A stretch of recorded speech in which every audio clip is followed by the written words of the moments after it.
Good afternoon and welcome to our third virtual town hall in our Child Justice series here at Brightbeam. I am very excited to welcome this illustrious panel here. We will be discussing all things education justice, but of course, because we know education does not exist in a vacuum, certainly a part of an ecosystem, we have brought together some of the best minds in the country on issues of social justice. So I'm happy that we'll have in our first half of this panel, we'll be looking at some of the barriers to an equitable education currently, including housing, environmental injustice, and also economic injustice. We'll also in the second half talk to some experts about how we can really be using this time during the pandemic to really re-envision what our families and communities really need during this time and beyond. So that's why we titled this series, this particular town hall in our series, Education for Liberation Beyond the Pandemic, because that's exactly at least what we're looking to do. So at this time, I'll allow each one of our panelists to take just a few moments to introduce themselves, what they bring to this work and to this ecosystem. And so I'll just go into who I see on my screen to my left. And the first person I see is Dr. Chica Akua. Can you introduce yourself to our audience, please? Yes, thank you so much, Zakia. My name is Dr. Chica Akua, and I'm a professor of educational leadership at Clark Atlanta University. And I'm also the CEO and executive director of Imani Enterprises and the Teacher Transformation Institute. We provide standards-based, research-driven, African-centered and culturally relevant instructional strategies for school improvement around the country. Thank you, and very excited to hear from you. I know you have some really great ideas around this issue that to share. The next person I see is Brother Jonathan Hutto. Can you introduce yourself to our audience? Certainly, and welcome to everyone out there in the land today. My name is Jonathan Hutto. I serve as a community organizer for Empower DC. Empower DC, short for the DC Grassroots Empowerment Project. And in my capacity as a community organizer, we work to build power amongst the most directly impacted frontline communities that are surviving the brunt of the crisis of racism, poverty, xenophobia, and the deep marginalization, which we know has been exacerbated by this current COVID crisis that we're in. I would just end by saying I made a firm commitment in my early youth to be engaged in struggle, which is the basic qualification of life. I understand that the struggle is eternal. There is no time for us to simply relax, kick back, and enjoy life. That in the midst of this struggle, it's going to need our contributions and our consistency until we have nothing left. And so in that spirit, I'm glad to be with you this evening. Absolutely. We're absolutely happy to have you. Looking forward to what you'll bring to this conversation. The next person I see on my screen is Dr. Carol Lee. Dr. Lee, if you could introduce yourself to our audience, please. Hello. Excuse me. My name is Dr. Carol Lee, also Safisha Matabuti. I'm a professor emeritus from the Learning Sciences Program, School of Education and Social Policy at Northwestern University. I'm also a founder of African-centered schools in Chicago. Over the roughly the last 50 years, we've been organizing and sustaining African-centered schools in Chicago. Yes, I'm excited to hear from you. Just a wealth of knowledge in you just as one person. So excited to have you, and thank you for agreeing to join us. The next person I see is Latricia Adams. If you could introduce yourself. Hi, good evening. My name is Latricia Adams. I am the founder, president, and CEO of a nonprofit organization called Black Millennials for Flint. It is the first and only civil rights and environmental justice organization founded by Black and Latino millennials. So the oldest millennial is 40. I want to state that. That solely focuses on lead eradication, specifically focusing on Black and Latino communities. We have 4 service sites, of course, within our namesake in Flint, Michigan, also in Memphis, Tennessee, which is my hometown, a further place where I resided in Washington, D.C., as well as in Baltimore. And my other job is I'm the Director of Organizational Quality for the Office of Charter Schools in Memphis, Tennessee. And I am so excited to talk about environmental justice and how it intersects with K through 12 education. Thank you. Yes, absolutely. The next person I see is Jennifer Epps Addison. Hey, Jennifer, can you introduce yourself? Hello, everyone, and thank you so much for having me. I'm Jennifer Epps Addison, Network President at the Center for Popular Democracy, which is a national network of grassroots community organizations in 35 states, Puerto Rico, and Washington, D.C. First and foremost, I'm a mother of 2 public school students here in Los Angeles, and I am living through this crisis and trying to figure out how to manage working and children and a pandemic and, you know, what is happening in our schools, like many of the folks out there. But I'm also a person who understands that if we don't come together for a collective vision about what we want and what our communities and families deserve, the sort of establishment class will not share that vision, will not have that vision, will not be fighting for that vision in this moment. And so I think it's really important, even as we're all struggling, to figure out how we kind of survive individually, is also important to create space for the conversation about how we all thrive together collectively. Yes, and cannot wait to hear from you, all of you, really. Thank you, Jennifer, so much for being here. The next person I see is my brother, Sharif El-Mekki. Can you introduce yourself? Great to be here. Thank you again for the invite. Sharif El-Mekki from Philadelphia, recently retired in quotation marks, principal, although I still love to get back into school and support principals. And I only retired to launch an organization, Center for Black Educator Development. We focus on 4 pillars, or the 4 Ps, as I say: the pipeline for effective Black and brown educators, professional learning for all educators who teach our children, agitating for policies that center or advance educational justice, and then pedagogy of historic pedagogy of Black educators and how they effectively taught, mentored, coached Black students. Great to be here, and thanks a lot. Awesome. Thanks so much for being here. The next person I see is Dirk. Dirk, please introduce yourself to our audience. My name is Dirk Tillotson. I'm the founder and executive director of Great School Choices, and I write a blog, Great School Voices. We work to empower underserved families and really help them squabble for theirs. We're the founder of the State of Black Education in Oakland, where we really try to look out for the Black community's interests in a changing Oakland, where 18% of Black kids read on grade level, 70% of white kids do. And that 18% is the NAEP number too. So nationwide, 18% of Black kids are reading on grade level. So that's trash. So I appreciate this opportunity to be here and to think about how we never go back to normal, how we never resume the system that systematically destroys Black kids, and that we do something different coming out of this. So thank you for this opportunity, and I appreciate the opportunity to be with everyone here. Absolutely. We're getting ready to look at my colleague A-Manning in the background. I'm coming to you, Chris.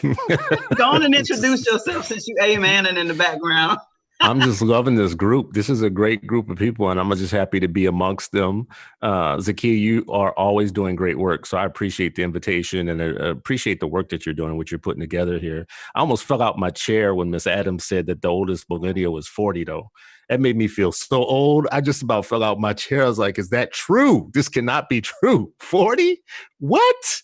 The millennial is reaching 40. Anyways, my name is Chris Stewart. I'm the CEO of Brightbeam. Brightbeam is a network of education activists and advocates. We focus on the kids that we think are at the margins of society and in the margins of their cities that don't get enough, that are unheard and don't get enough sunlight on their issues and their causes. Prior to that, I was the founder and the founding CEO of Wayfinder Foundation, which is a foundation that makes direct investments into mothers that want to challenge the systems that serve them. And it was specifically, those grants are made to mothers who want to be activists and want to spend significantly more time activating. And prior to that, I was the founding executive director of the African American Leadership Forum, which was a network, a national network of Black leaders at all levels, from the grassroots on up, that were working on a Black agenda. So it would be no surprise to you that when I think about the 8 million Black children that we advocate for every day, who are walking into schools that weren't made for them, weren't designed for them, and are not going to help them reach their highest potential, that I see it through the lens of 20 years of nonprofit work, the work I did in social services, the work I did in making direct investments into mothers and families, and the work we did in building networks. So I'm happy to be here. Thank you.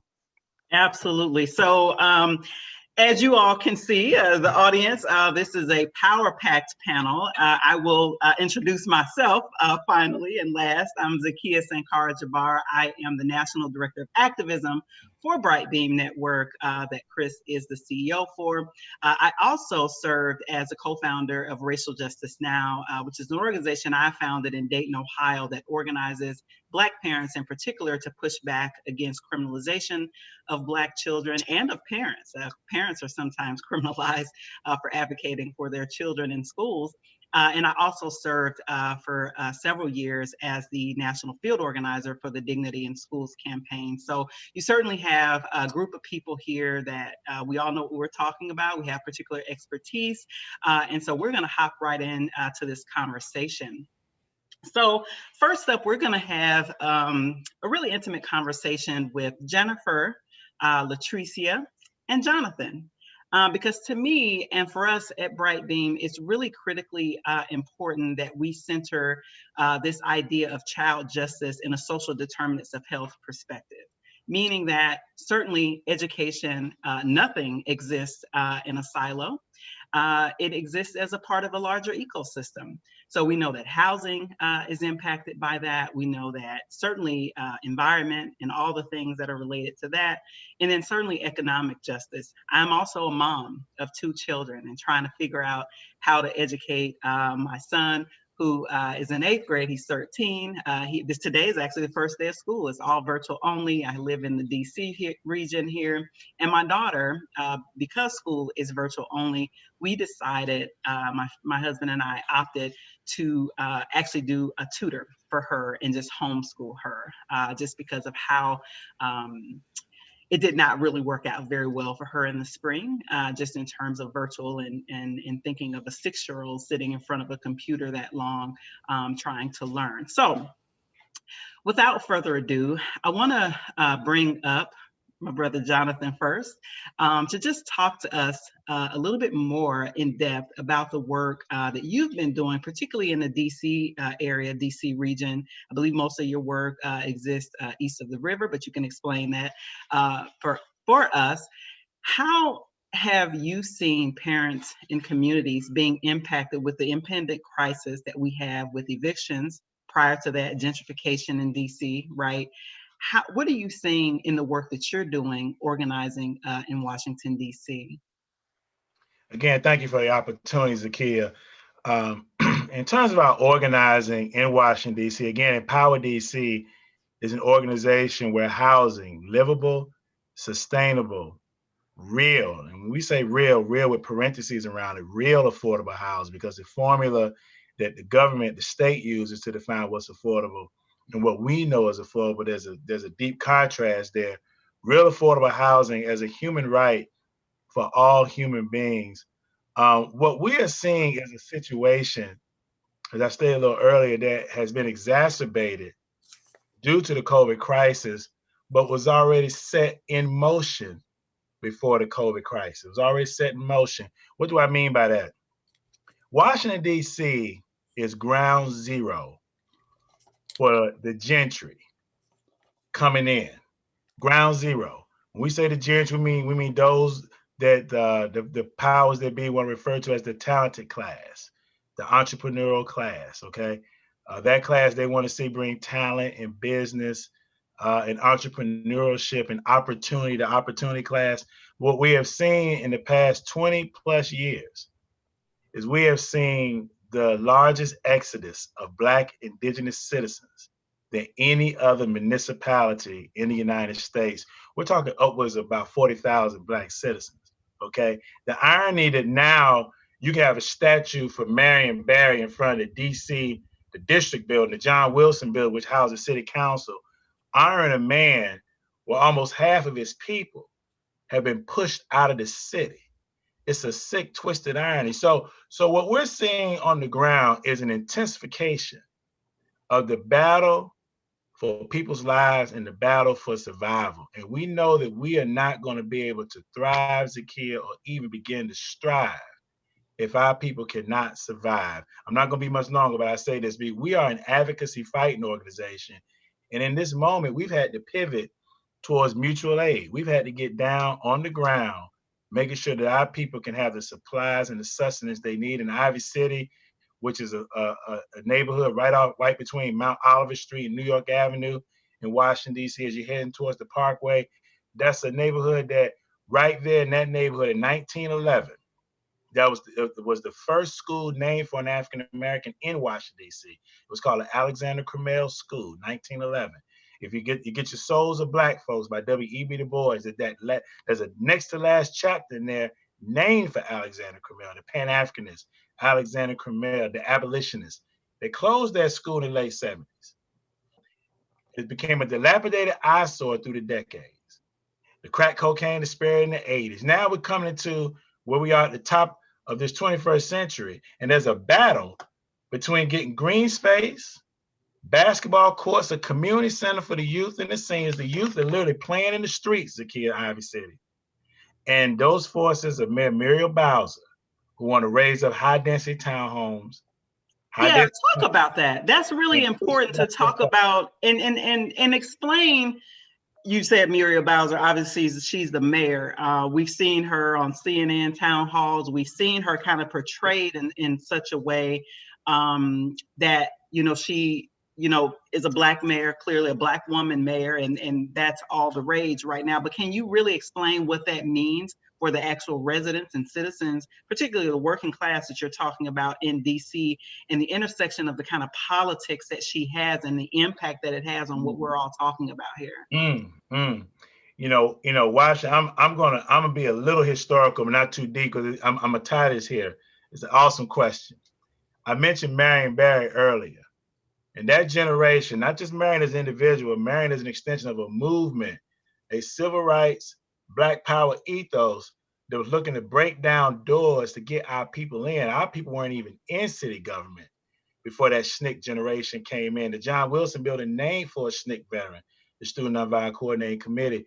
That was so they bust those doors open.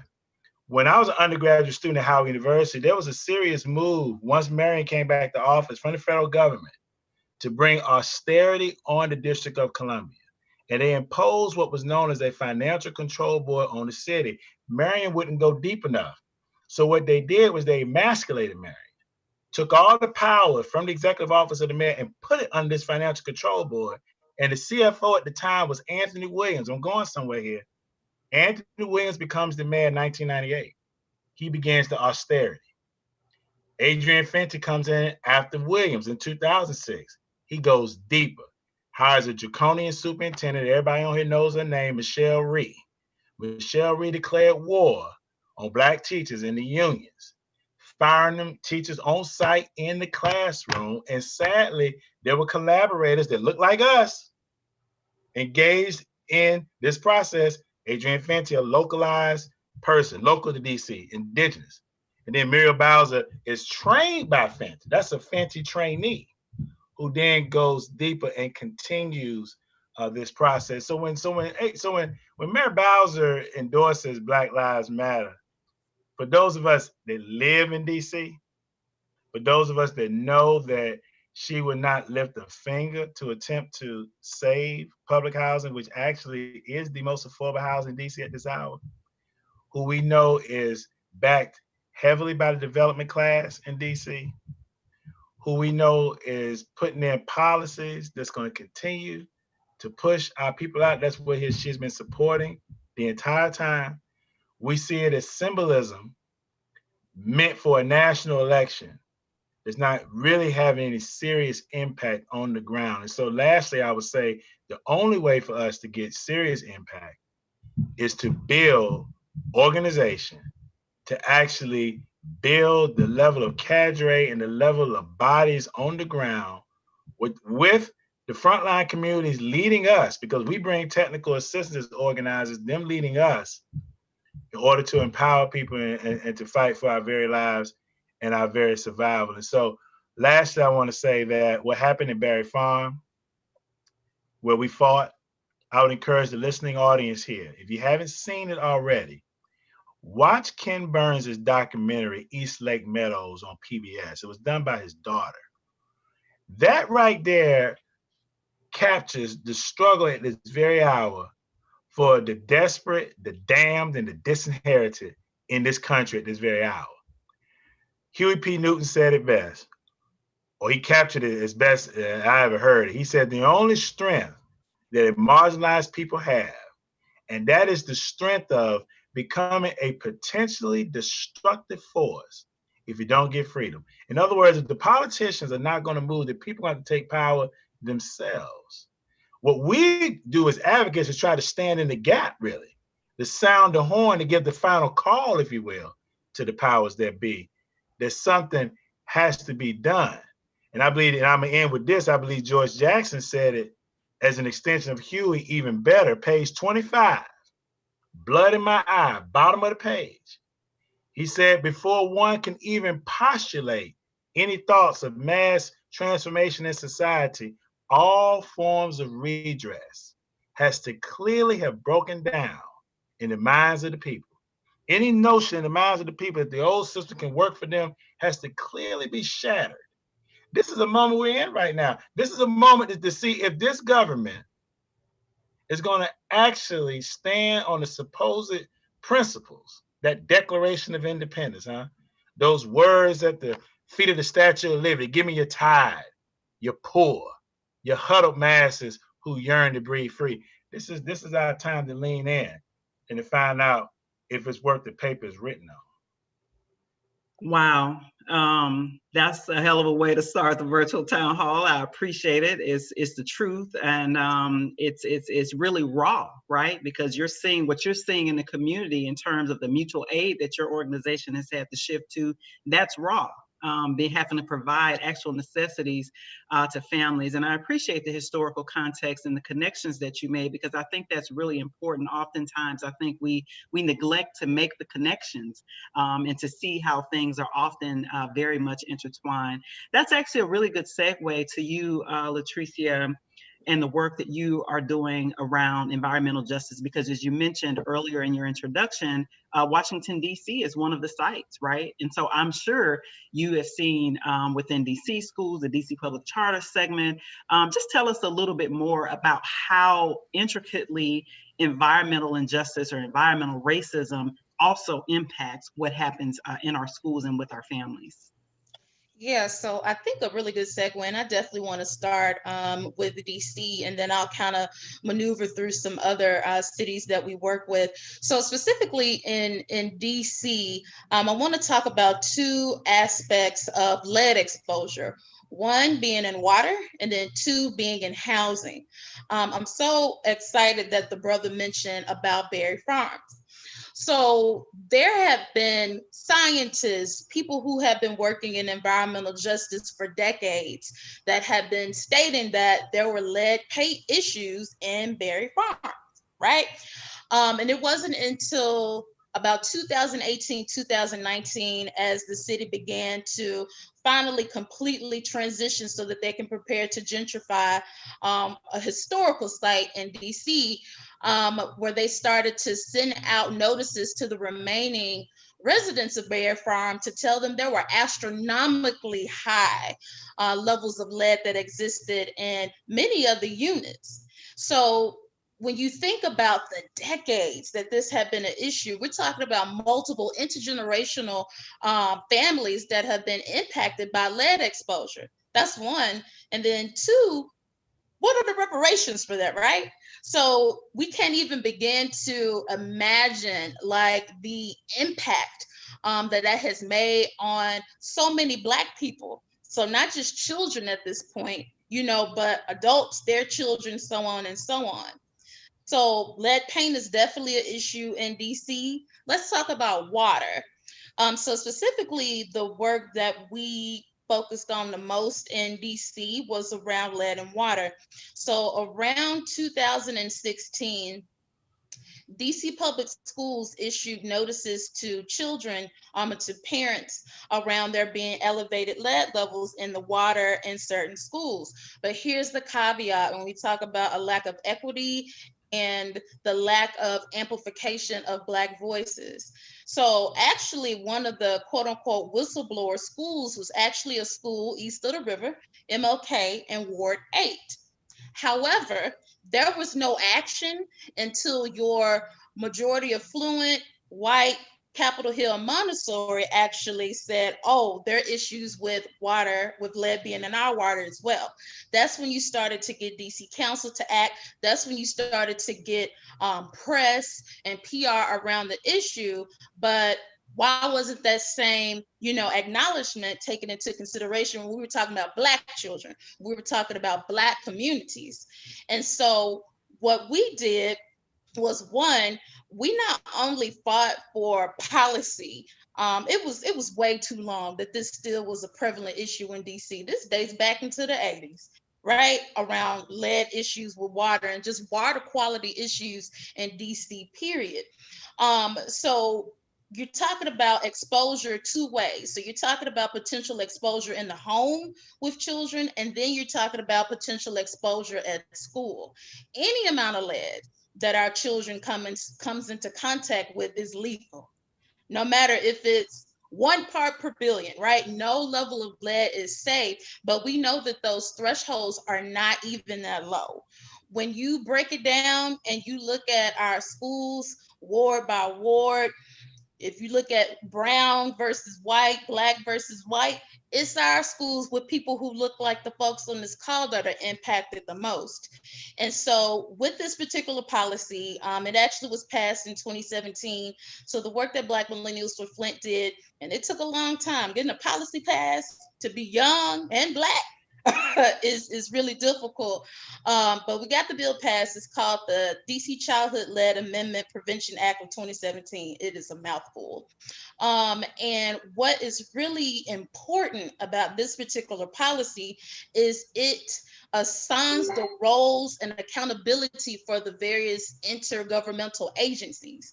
So a lot of times with policy, it's people finger pointing like, oh no, I thought that was that person's job. Oh no, I thought that was that person's job.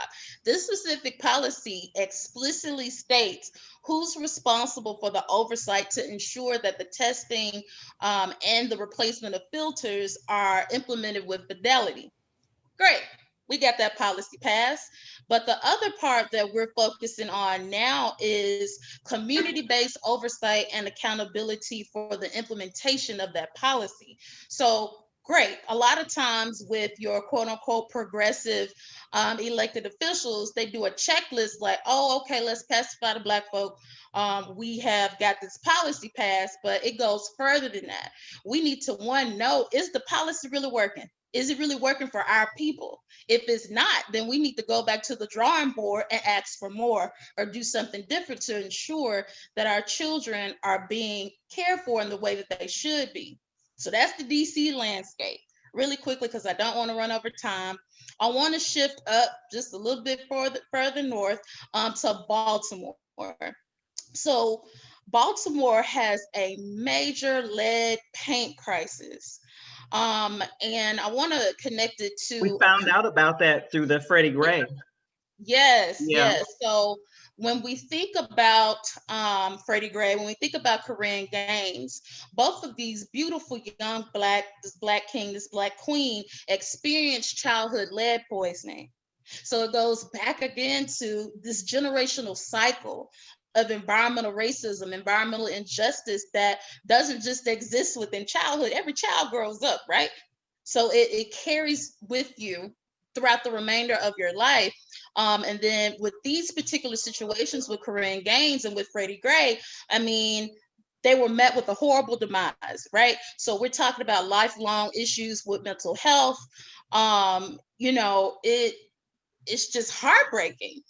But then in addition to that, what's really interesting about Baltimore as it relates to local policy, and even with Maryland in comparison to other states being on the progressive side as it relates to legislation, is the implementation. So right now in Baltimore, there's over 300 lead paint violations that date back as far as 2006. In 2018, we visited, I would say about 30% of those residents that were listed in that violation list, and almost all of them still are in violation, and we are now in 2020. So when we talk about COVID-19 and our babies now being at home more often, we now have another environmental hazard with children potentially being exposed even more to potential lead paint dust that may exist in the household. In addition to that, recently in Baltimore, it was the gas explosion, right? Residents have been complaining about that for a long time. And so with the explosion, something that we're focusing on now is what's the impact of lead exposure?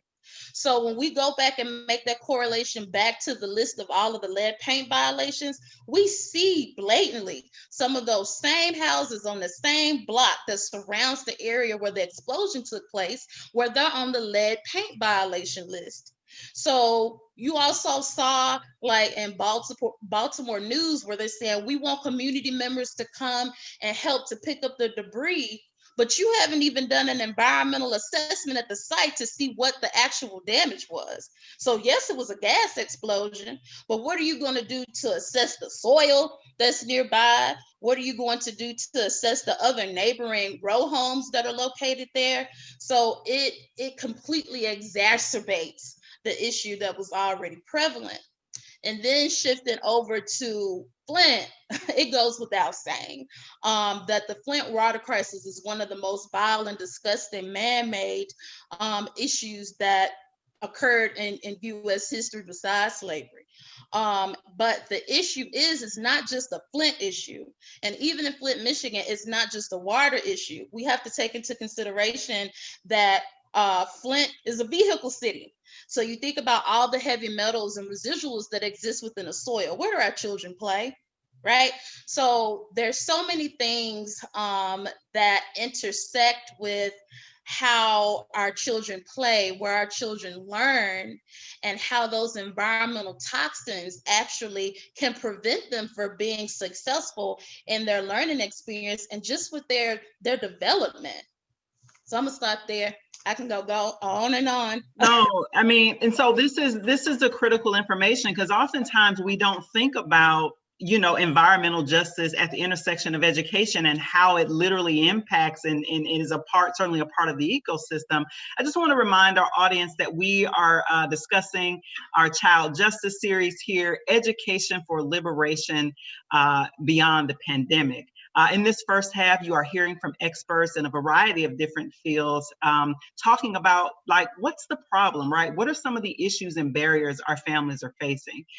So with that, I'm really delighted to bring up our sister Jennifer Epps Addison, who, as she mentioned earlier, is the co-president of the Center for Popular Democracy, to talk about their work, economic justice, you know, in particular. Jennifer, can you tell us, what's happening with our parents who are also direct care workers, you know, essential workers, all of that, and trying to figure out how to educate their children during this pandemic? What are you seeing?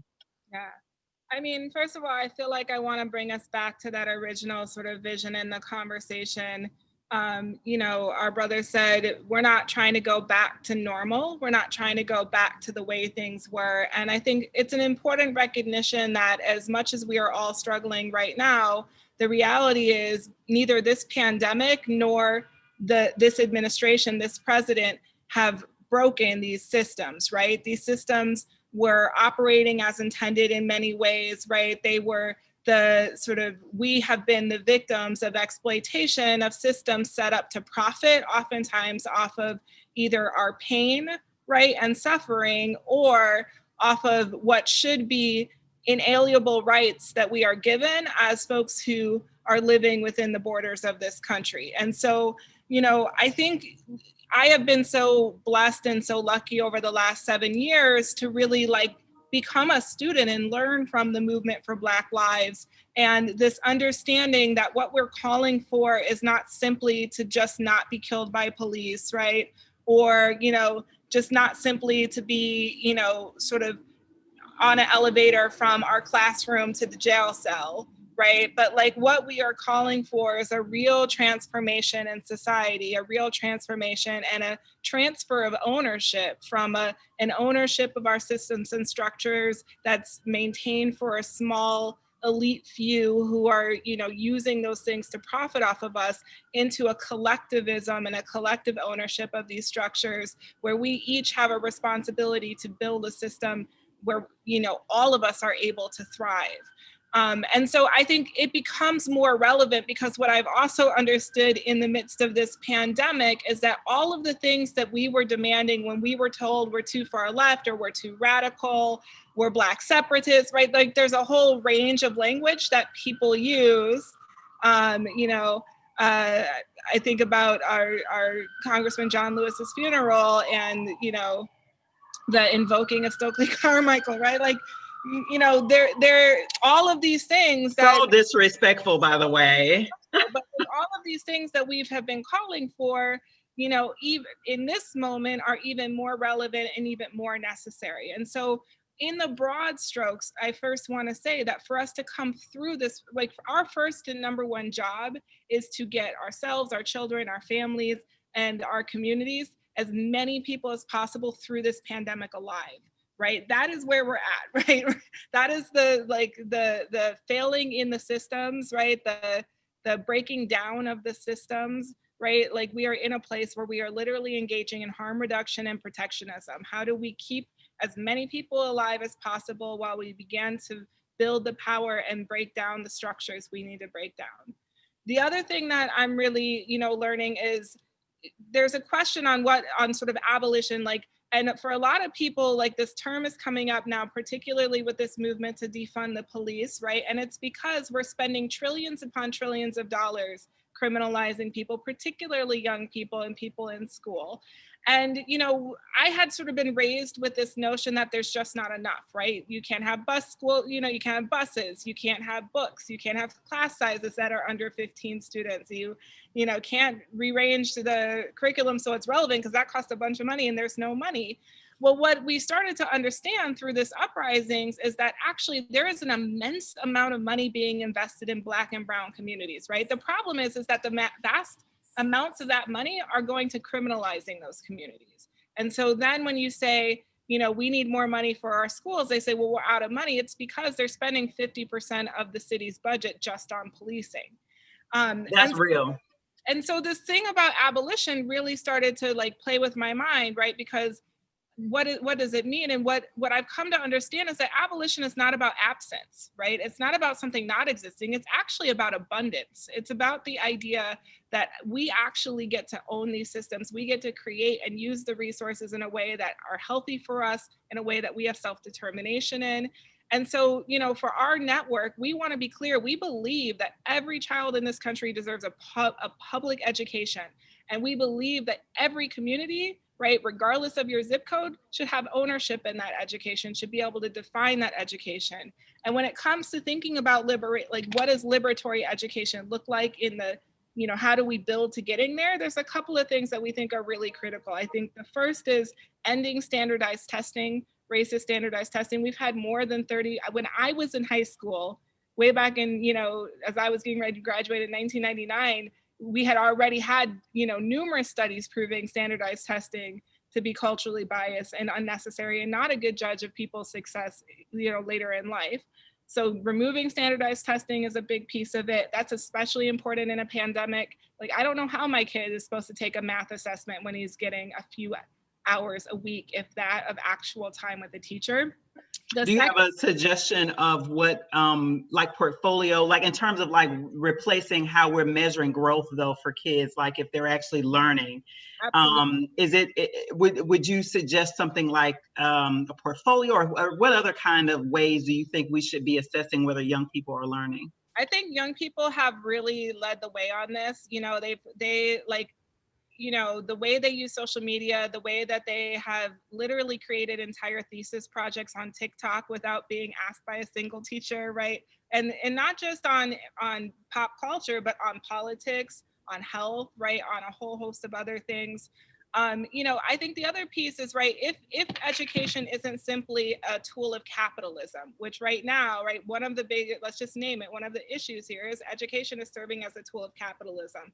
If education instead is liberatory, it's about finding people's contributions and gifts to a world, right, instead of extraction, then we get to talk about, you know, my son sculpts clay.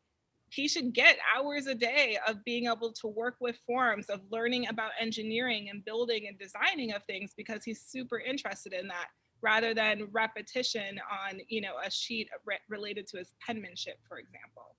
The other thing that I think was really critical to this conversation right now that our network is working on, and we're really excited that a number of teachers union, including my home teachers union, UTLA here in Los Angeles, have signed on to, is police-free schools, right? Like, it is a fact that these officers in our schools are not protecting children, are not keeping them safe.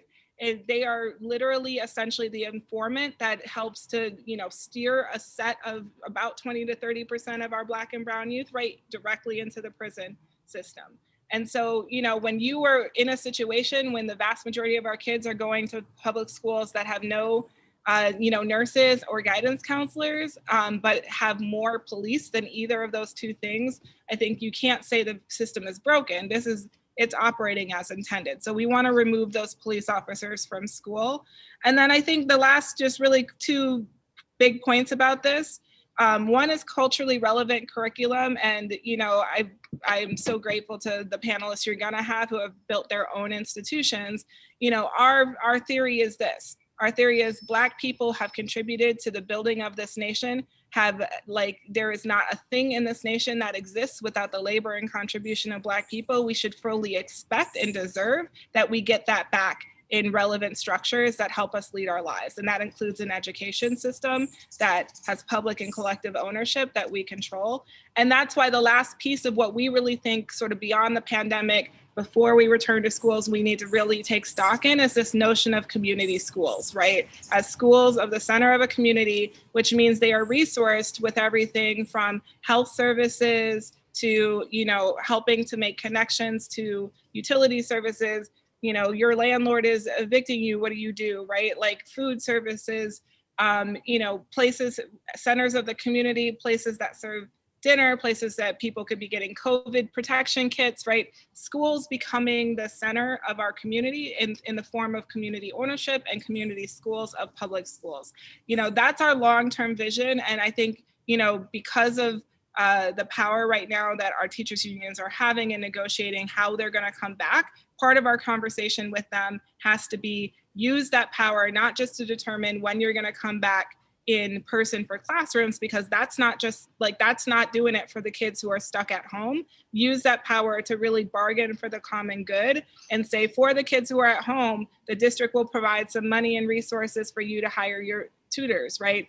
For the kids, I was just about to ask about that. Right, like for the kids that are at home, everybody will have a laptop with, you know, internet access, and nobody will be denied because they don't have internet access, right? The teachers can join. Do you know of any current teachers union arguing for that? That would be great if you do. Yeah, so I mean, I think both the Milwaukee Public Schools Teachers Union, which is an NEA affiliate, National Education Associate affiliate, has been doing a number of this bargaining for the common good. They've helped to cut, they've worked with our local grassroots organizations, in particular Leaders Igniting Change, which is a group of Black and brown youth in Wisconsin, to win a divestment of multiple $1 million from school policing and an investment in specifically resources for Black students. Again, here in Los Angeles, the Teachers Union UTLA is negotiating this bargaining for the common good, one of their core demands being removing school police when students return in person, and using those resources specifically for Black youth within LAUSD. So I think I think that's great. I am familiar with those particular unions working with the community groups. Both of those community groups are DSC groups too, that push for the police-free schools. And I was wondering, though, the piece where you were saying getting direct support for families who need to hire tutors, that's really critical. And we're going to be talking about that because we're shifting here in a few moments. But I was wondering, you had mentioned about that being a part of the common good package. I haven't seen any teachers unions pushing for direct support while we're all virtual in certain places. And I was just wondering if you knew of any.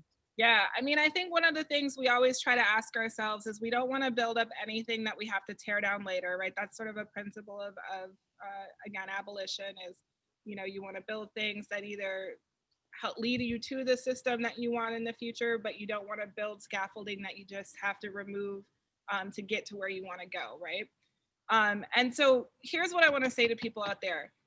In every conversation you have with any politician, whether it's your local alderman, a school board member, or, you know, a member of Congress, or if you ever get to talk to the president or a presidential candidate, right? In every conversation, you need to be saying over and over, what people in this country need right now more than anything else is direct support. No more middlemen, no more, you know, business packages that go to billionaires like Jeff Bezos, no more running it through state governments that are Republican controlled and hate, you know, the cities where Black and brown people live, you know, like no more of that. If we are going to get people, and again, our goal here is to get as many people through this pandemic alive, right? The way to do that is to provide direct support to people, both in cash assistance, in guaranteed income, in healthcare, right? Do not run it through insurance companies, make it a public healthcare like Medicare that everybody can just go into. And then the same thing with education. While students are out and parents are trying to work, you know, what is going to be helpful to me might not be funding a little pod in my neighborhood because there may not be enough kids who go to whatever it might be. What might be helpful to me is just being able to get some help with math, or just being able to have 2 hours a day where somebody can make sure homework gets done outside of the class time. And so I need a little bit of agency to work with the districts, right? To use the resources that are being saved on remote learning. I need a little bit of agency to figure out how the hell I'm gonna make this work for the next 1 or 2 or 3 months or 6 months or whatever it is until my children can safely return back to school. And if I need that as a middle class parent, then I know every low income parent out there absolutely cash assistance if we expect their children to be able to do anything related to school, you know, virtually and during the pandemic. Absolutely. We have a couple of questions here. I want us, and the full panel can kind of weigh in really quickly, and then we want to segue to bring up our next set of folks who were talking. It looks like one of our questions came in, and it may have been directed to you, Jennifer, when you were mentioning testing. One question came in, says, if we don't formalize testings, there are teachers who will not move students forward. We have Black illiterate children, and it's not that the children can't learn. I guess that's not a question, it's more of a comment, sorry. Yeah. So anyway, there's another question that says, are you aware of any efforts to support Black and brown youth with remote learning through tutors, virtual tutors, or pods funded by philanthropic or public dollars? Is anybody aware? Any of our current panelists aware of that? Again, I think this is a demand we have to make, assuming that the Senate at some point returns, right? They went on vacation in the middle of a pandemic, right? Right. But like, assuming they return, the HEROES Act is on their desk, right? That yeah. HEROES Act has multiple millions of dollars for schools, for state and local governments. And you know, then part of the conversation is, what does it look like in the distribution of that fund, of those funds? The other part of this is, again, you know, cities have set up small advocacy funds to help people with, you know, that renters crisis or housing crisis. I did see that. The same things for education. For education. So yeah.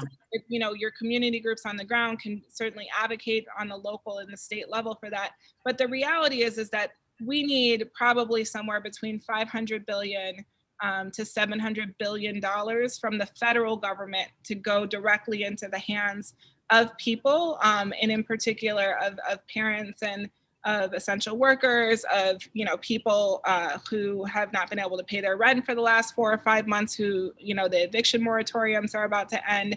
That the thing that we need most is a massive transfer of funds directly into the hands of people, and so we have to advocate for that. It doesn't, nobody's saying it loudly enough. Certainly Republicans are not feeling the pressure, and Democrats will sort of lightly commit to it, but they'll say the Republicans will never agree to it, so we can't focus on it. So it really has to be a grassroots, what somebody said, like, as long as they believe that people will sort of consent to the system, they'll continue to allow it to sort of teeter on the edge. And so there is a bit of like, we need to get in people's face and we need a bit of disruption, demanding that direct relief come to people. Absolutely. Thank you, Jennifer, Latricia, and Jonathan. You want to hop in really quickly? We got to bring up the other folks. I just want to interject just real quick, or just add rather, that in this moment, it's very critical.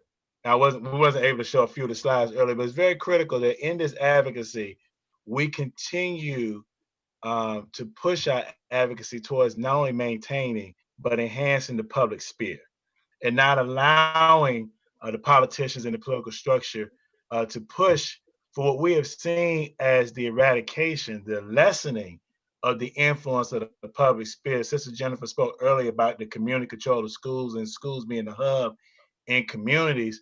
When we look back at 2013, 14 here in Washington, D.C., and the mass closing of schools, about 15 schools, many of them east of the river. Yeah, saw that. And that then tied to now 24,000 units of public housing on the chopping block to be privatized. This lessening of the public sphere. So as we push for these monies, we want these monies to be, because it was that public school system that built our people. They built that Black middle class. I'm reminded that, our herons, and I'm gonna say heroes and sheroes, they came out of that system. So pass it back to you, Zakia. That's right. And our next, let's thank you all, and we'll be coming together at the end to continue to have this conversation. But we want to bring up our other panelists, Dr. Carol Lee, Dr. Chica Akua, Dirk Tillotson, Chris Stewart, and Sharif El-Mekki. We have heard all about the problems, y'all, right? We've looked at environmental justice. We've talked about the intersection of housing and some of the things that we see happening in DC.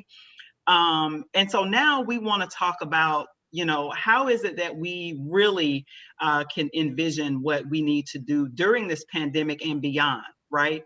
And I want to bring up Dr. Carol Lee first and foremost to really ground us in what Jonathan just ended with in the previous panel, is like really grounding us in a historical perspective and how public schools even got started in this country, right? And also talk about just her years of experience of being a co-founder or founder of an African-centered school for over 50 years in Chicago.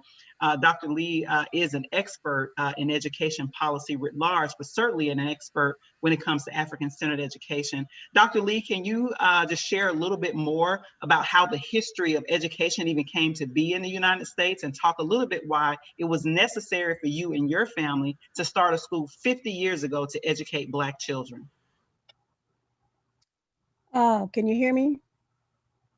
Great. Okay. Well, first, I'm honored to be part of such a wonderful group.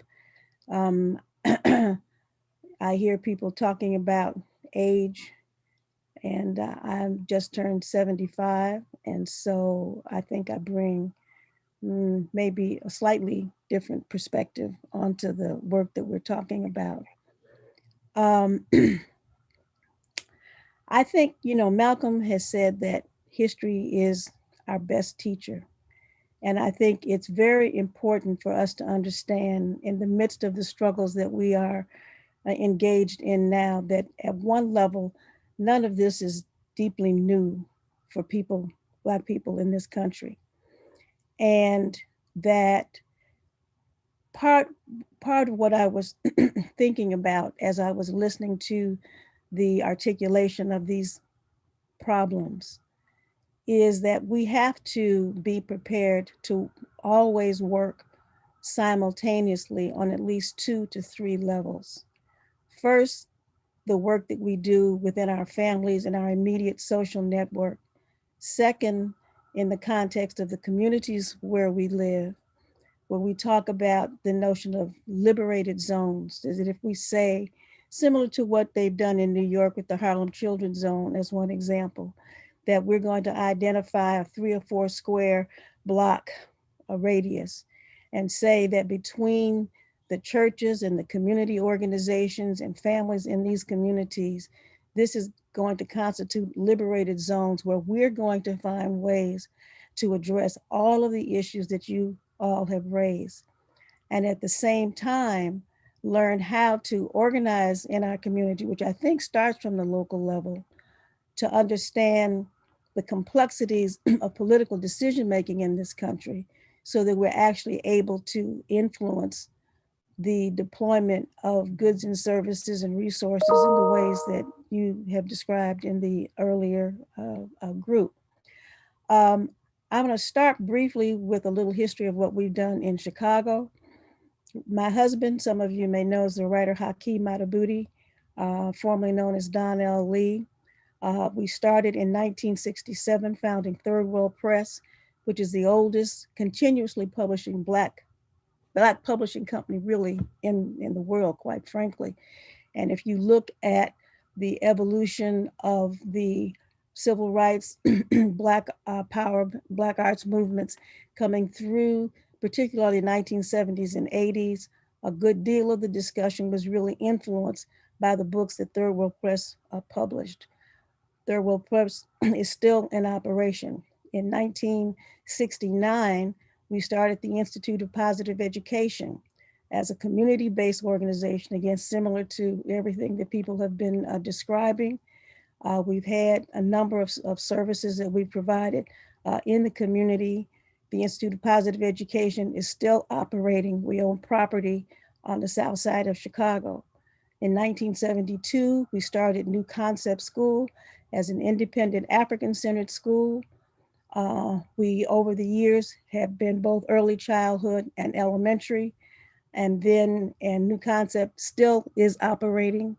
And then in 1998, when the charter school movement opened, and I have some discussion about, public education and issues around charters, I think one of the things that the charter school opens up is an opportunity for us to get public funding to do schools, to do exactly what we've talked about. But in 1998, we took advantage of the opening of the charter school movement in Chicago and opened the Betty Shabazz International Charter School Network. So we educate a little over 600 children every day. All of these institutions over the last 50 plus years are still operating.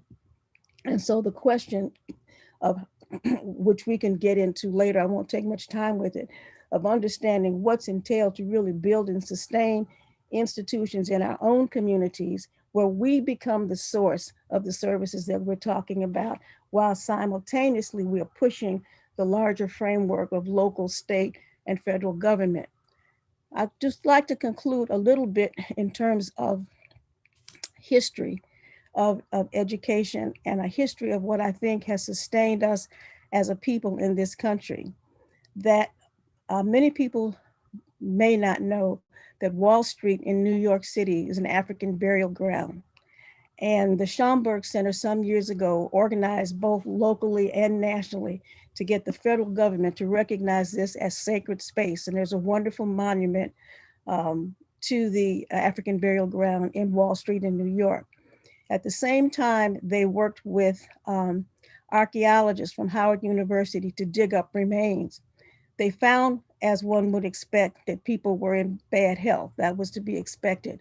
What they didn't expect to find is that people were buried in positions with markings on the body and amulets that indicated, I'm Yoruba, I'm Ife. You know what I mean? I understand that there were people who thought that they owned me, but I understood, and my community understood, that we were human beings, and that was never under contest. And that particular, we existed in a long history of time and space as people of African descent.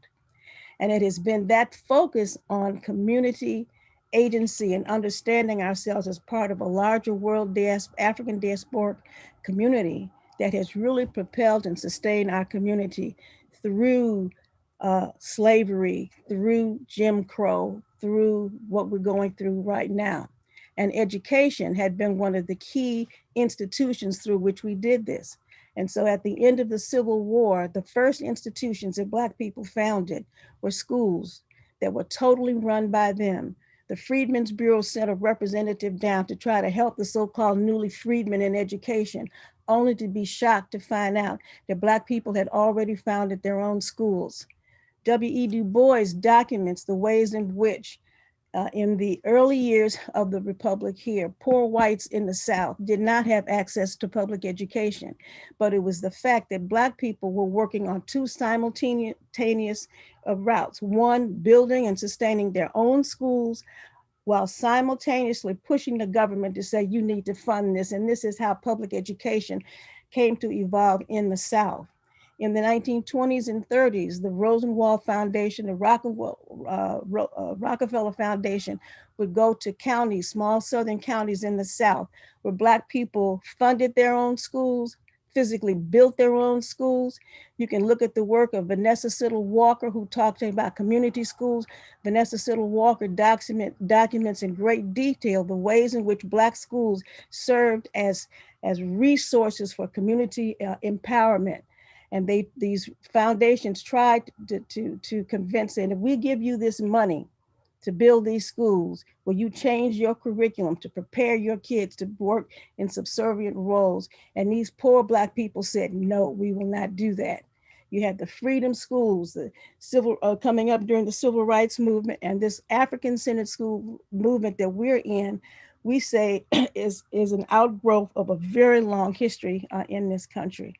So I'm going to just close just to suggest that when we're talking about solutions, the first place to look is within our communities. If I go in the south side of Chicago and drive down Halsted Street, there will be 3 and 4 churches on every block, right? When they had a recent news report or something here in the city. We have a wonderful Black woman mayor here in the city of Chicago, and everybody that got up to speak were Black people. So there's a whole set of that. I'm absolutely that everything we've talked about in terms of demands from the government, we absolutely have to do. It's the right of citizenship.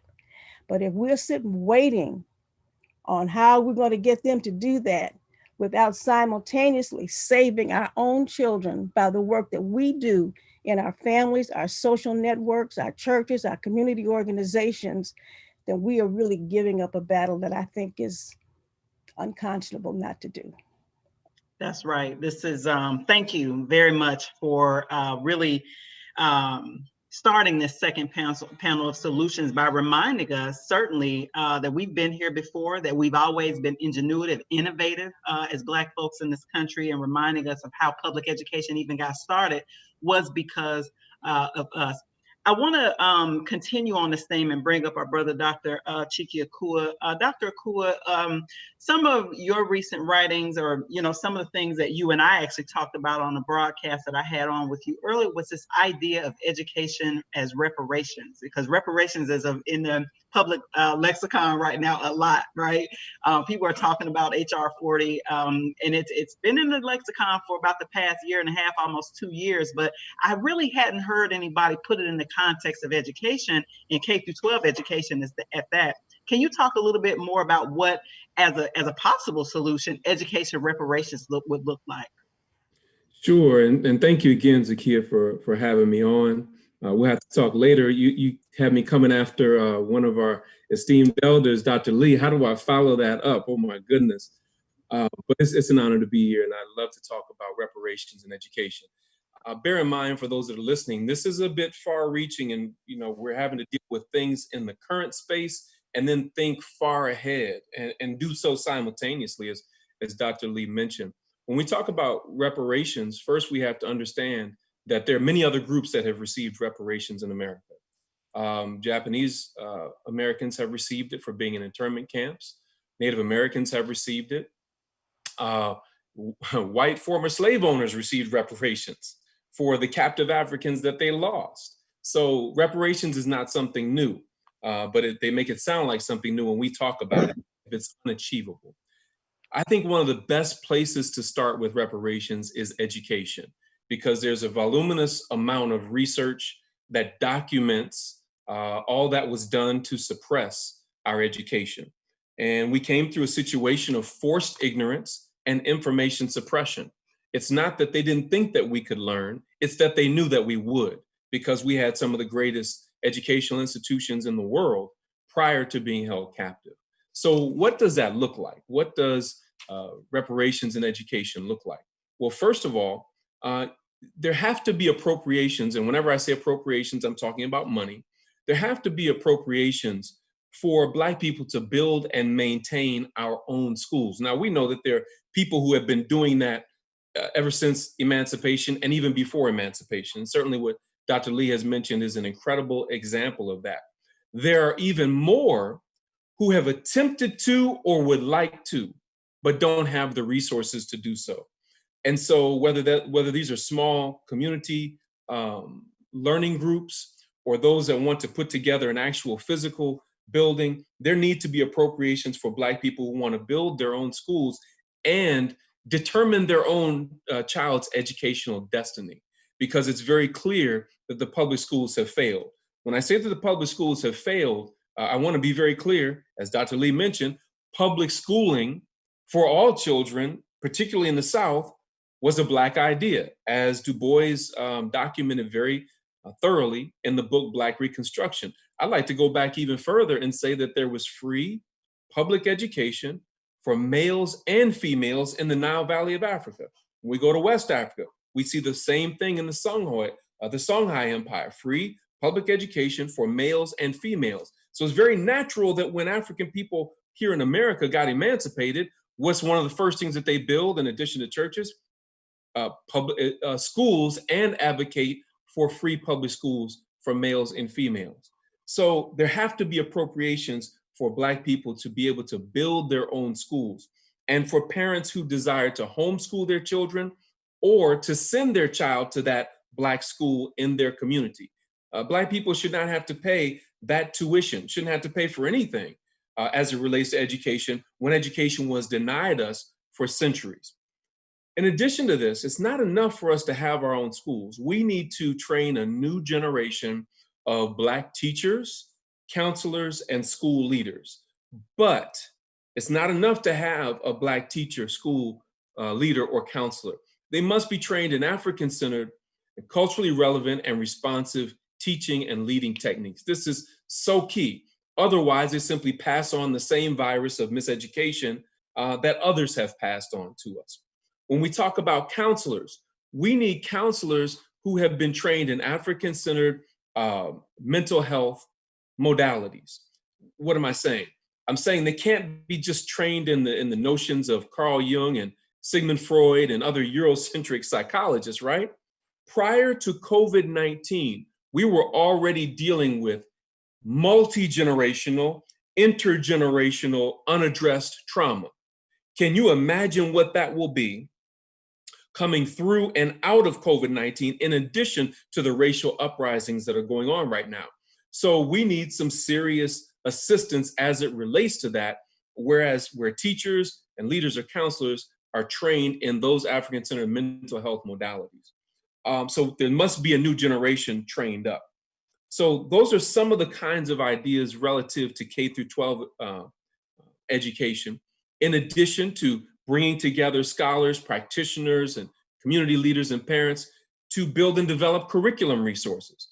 Again, there are already many out there, but bringing them together and setting up our standards. Oftentimes we're taking other people's standardized tests, and I always encourage my students, whose standards?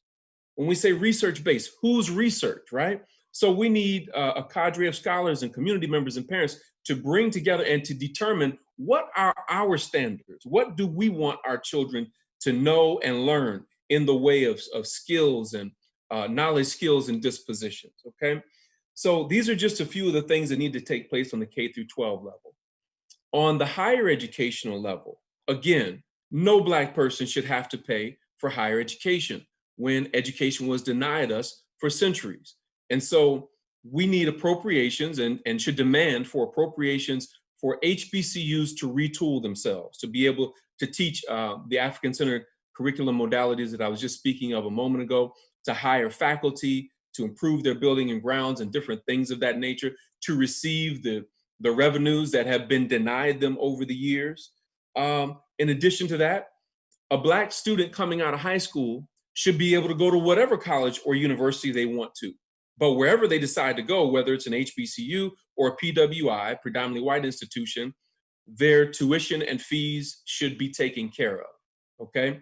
Our ancestors have clearly already paid the price. In addition, whether going to a 4-year college or a 2-year college, and I'm just as much in favor of 2-year colleges, even though I teach at a 4-year college, because we need skills, we need specific skills. And so even if you're getting a 4-year degree, you still need some specific skills that don't require that 4-year degree, such as mechanics and HVAC, and which is heating and air, electrician, plumbing, welding, construction, all those different types of things, so that we can do for self and do as Dr. Lee said, when we become the source of the services that we provide to our own people. So those are just a few examples of what I could offer at the K-12 level and then in the higher ed space. And then lastly, for K through 12 and higher ed, oftentimes teachers and leaders and professors and deans are trying to live up to standards of accreditation that have been established by somebody else outside of our community. So in order to get funding, in order to increase the enrollment and different things like that, they have to get accredited by bodies that are using Eurocentric standards. We need a body, once again, of scholars, community members, and parents and practitioners who can determine what the accrediting standards are for our K through 12 schools and for our colleges and universities, so that all of our energies are streamlined in that way. All of that should be a part of a reparations demand that we control, that we monitor, and that we research to hold the government accountable for what we're telling them should take place. Wow, that's powerful. Both you and Dr. Lee providing that context. I want to just remind the audience that you can continue to ask questions. I see I have a few questions here. I will definitely get to your questions once all of the panelists have spoke. We will entertain questions and your comments. So thank you for being a very engaged audience. Brother Sharif, I want to bring you up here because you actually you're the CEO of an institution that develops Black educators. And I'm wondering, how has your work, if it has, evolved during the pandemic, and what kind of shifts are you making during this pandemic as you see education and the way that it's evolving in this moment? What kind of changes are you all making, if any? Yeah, I mean, first of all, I was just smiling and nodding the entire time Ms. Lee and Brother Akua were speaking. Ms. Lee's husband, I used to, the kids are tired of my classmate said, let them know that my kids are tired of hearing about hard work. We always use, we learned it in our African freedom school that we attended in the Musasa as students. And it's still paying dividends for how we, our outlook, and we're approaching 50. Right. And so like how we operate, how we think, how we're trying to train our replacements are all, infused by what we learned at Nidhamu Musasa, as African-centered freedom school back in the 70s. As Baba Haki says, everything good in the world takes hard work. Everything else is jive. Right. And so that's, really how we have to approach this work of educating our youth, right? Like, it's a lot of jive jokers out there calling themselves educators, calling themselves training educators, and then they're in front of our kids doing nothing but damage. And so what we really tried to do at the Center for Black Educator Development is draw on the history that we have, as it was mentioned. History is our best teacher. And James Baldwin says, history is never in the past. It's in us right now. And so we use the Freedom Schools model and just added some components to fit our context. So we wanted to ground it in early literacy for first, second, and third graders, but also use it as a teacher apprenticeship, where these high school students, as early as freshmen in high school, all the way through college, can get a taste of what it's like to lift as you climb. What is it like to teach phonics to these first, second, and third graders? And what we did because of the pandemic, you know, we were normally in person, but our chants and cheers and our literacy and our culture responsiveness, all this stuff. And to be honest, I didn't even want to do, I was trying to wait and see, maybe this pandemic will be over. Maybe, you know, and at some point my team said, listen, we got to plan something for online learning. And so we did. We worked with some researchers at University of Michigan. We used a lot of the basis from folks like Dr. Alfred Tatum, who says, I don't want to hear about proficiency in Black boys reading. Everybody should be advanced. That's the bar, which is very consistent with freedom schools and the traditions from, you know, that Dr. Akua talked about in Songhai and Timbuktu and the Nile Valley, right? And so what we did was train them, and we got, you know, amazing results with college students teaching up to 5 students in elementary school. I believed in it so much, I put my own rising first grader in the class as she was last year as a kindergartner. And we saw marked results of what could be done. And we did a lot of things that a lot of educators who are out there don't want to do. Our college students, servant leader interns, as we call them, they were coached every day. They were observed every day. They were given feedback. They had planning sessions together with their coaching. They had one-on-one as well as small groups. We anchored our freedom schools this past summer in W.B. Du Bois' book, The Education of Black People. And so not only were they working in classroom and understanding the pedagogy that we draw upon, but they were also, you know, looking at a text, an anchoring text. Dr. Greg Carr was the weekly lecturer from Howard University, so they're getting exposure not only from coaches within the Center for Black Educator Development, but also from, you know, Dr. Greg Carr. And so what we really were trying to do is, like, what does it look like to educate, and how does a older brother, older sister reach down and teach and educate their younger brothers and sisters? And so with this grounded work in both literacy and in Black pride and cultural responsiveness, I can't even say cultural responsiveness when it's come from us, right? It's just how you teach Black children well. And so with that, you know, just really honored as far as the results that we got for, you know, in these over the summer, and what we call our virtual Freedom Schools Literacy Academy here in Philadelphia. And we were fortunate. We had, you know, the pandemic forced us to provide freedom schools nationally, because normally we're just focused right here in Philadelphia and expanding our physical sites. We had a family all the way from California. And we're like, hey, we start at 8:30. You get up at, you know, that's a 5:30 wake up call for you all, or start time. She said, you know what? My husband leaves the house at 5 a.m. and my daughter is up, you know, and this gives them something tangible to do. But one of our goals was to reach, for students to, on average, increase by 2 levels. We were able to do that within the first month. And so really grateful. So we have, like, you know, actual results of students improving. My own daughter improved from the level 7 to level 11.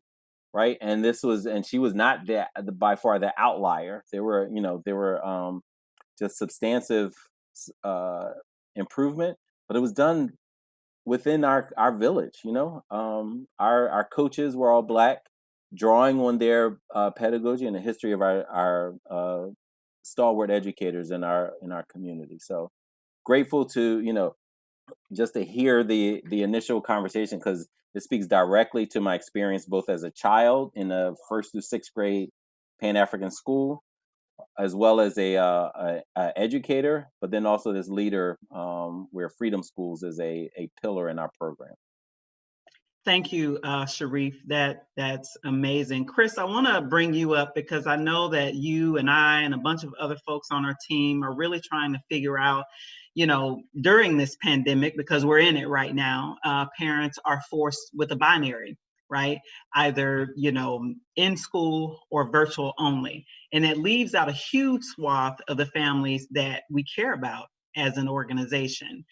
You and I have talked about a number of different things. As you know, I've written a few pieces like calling folks out about leaving out our single parents, leaving out our working class parents, and all of that kind of thing. What are some of the ideas that you think that not only can we be doing now, but if we do it now, should we just continue to do it? And how are we going to be evolving education during this pandemic and looking at some liberation beyond the pandemic? You're on mute, Chris. Am I on mute still? No. I was saying that, I appreciate the opportunity. I don't know what I did to you, Zakia, to put me in the order like this, have me following these great griots and have me pull up the end. You should have had me first so that all this brilliance that came before me could have followed. I'll say this is part of what I heard that I think is really important to us at this moment right now is that we have a history to recover. We have Black educational capital that we lost. So if you look at our traditions from emancipation all the way up to Marva Collins, in between there was a lot of good work that we have lost. We lost a healthy percentage of our Black teachers, our Black principals, our Black schools after 1954. And what Vanessa Siddle Walker will tell you is that wasn't just jobs that we lost. It wasn't just positions in buildings. There was a pedagogical tradition that had taken place for the years prior to that, where they were discovering things on specifically how to teach Black children. So after 1954, when that was lost, I call that our Black educational capital. So we squandered our Black educational capital and sent our kids into harm's way, into a system that didn't love them. We gave them to white school boards, we gave them to white teachers, white classrooms, because we thought that white ice is colder, right? So right now we're in a situation where we have to recover our Black educational capital. Sometimes the thing that will save you is in your memory. Sometimes the thing that will save you is the thing that you forgot. And we forgot that we can learn. We forgot that we could teach. We forgot that we could run schools, and we have to start remembering, which is why I love everything that I heard up until this point. Black people starting their own schools, starting their own educational opportunities is the way. Right now becomes an opportune time to think about that specifically because we are forced to have to think of how we're going to do something different now. We don't have a choice. The government has given us our kids back and said, it's on you, right? And what they are offering us is second-class education in every way now. The distance learning that it's basically just the bad teaching that took place before, but now online, right? That's no kind of gift for us. So we're having to think about what we can do. What are our resources? What are our opportunities? Well, I will say this, you hear other people in other communities talking about building pods, learning pods. They're getting small groups of families together. That's a nice thing to be able to do if you have the resources to do it. So the number one thing we need to be thinking about right now is what type of pressure we put on leadership, people in leadership about getting direct funding to our families. We have to fund the family. There are 8 million Black children in the school systems. This is a $753 billion entity. So you do the math on how much money is raised on the backs of Black children. And it's not just, when I say the money that is raised on the Black children, it is not just the schools that they're in, it's the per pupil revenue, which families should have access to that so that they can make decisions, and Black educators should have access to that. But it's not just their per pupil, because there's a whole bunch of other people making money off of Black children, right? If you look at the Ritalin to prison pipeline, the Black kids are in the Ritalin to prison pipeline, right? So big pharma is making money off of Black children. Doctors, social workers, an entire Black middle class and white middle class, and everybody is getting a little piece of the Black child. That money should be put into the hands of families, Black families, so that they can make their own educational decisions. And then I hope with them having that type of power, that new African-centered, smaller, more intimate learning solutions are developed, because now you have money in the hands of real people who can actually make real choices. The final thing I'll say about this is I love the frame of this being about education reparations. And the reason that I love it is because if you look at Gloria Ladson-Billings, the educational debt that she talks about, a debt is something you have to repay. Right? So how are we being repaid right now? If there is such a thing as an educational debt, what's the payment? Is the payment the dilapidated schools with bad teaching that we have going on right now that are doing more damage to our kids than good? The miseducation system that we have been putting them through ever since 1954? If that's repayment of the debt, we need to actually reconstitute what we mean by payment, because that is not payment, that's adding to the debt. That is just adding to the debt. I said that was the last thing, but one last thing. When we think about the agendas that are out there right now, the white progressive organizations that are running educational agendas, the conservatives, whoever is doing it, we need to just ask ourselves just a couple of important questions. Does your agenda give me more access to my own thing or less access to my own thing? Does it leave me with more options outside of you or less options outside of you? These are the only type of questions we need to be asking. When people are trying to stranglehold us and keep us in places where we know we're not learning, that's when we know agenda is not good for us. Amen. And I think this is a good segue to Dirk, who is our final panelist in this particular segment. And then as you all know, we'll all come together back as a group. There's a bunch of questions in the chat, y'all. We got a lot to talk about. But Dirk, this idea of the virtual learning, you worked with us last week. August 26th was our day of action.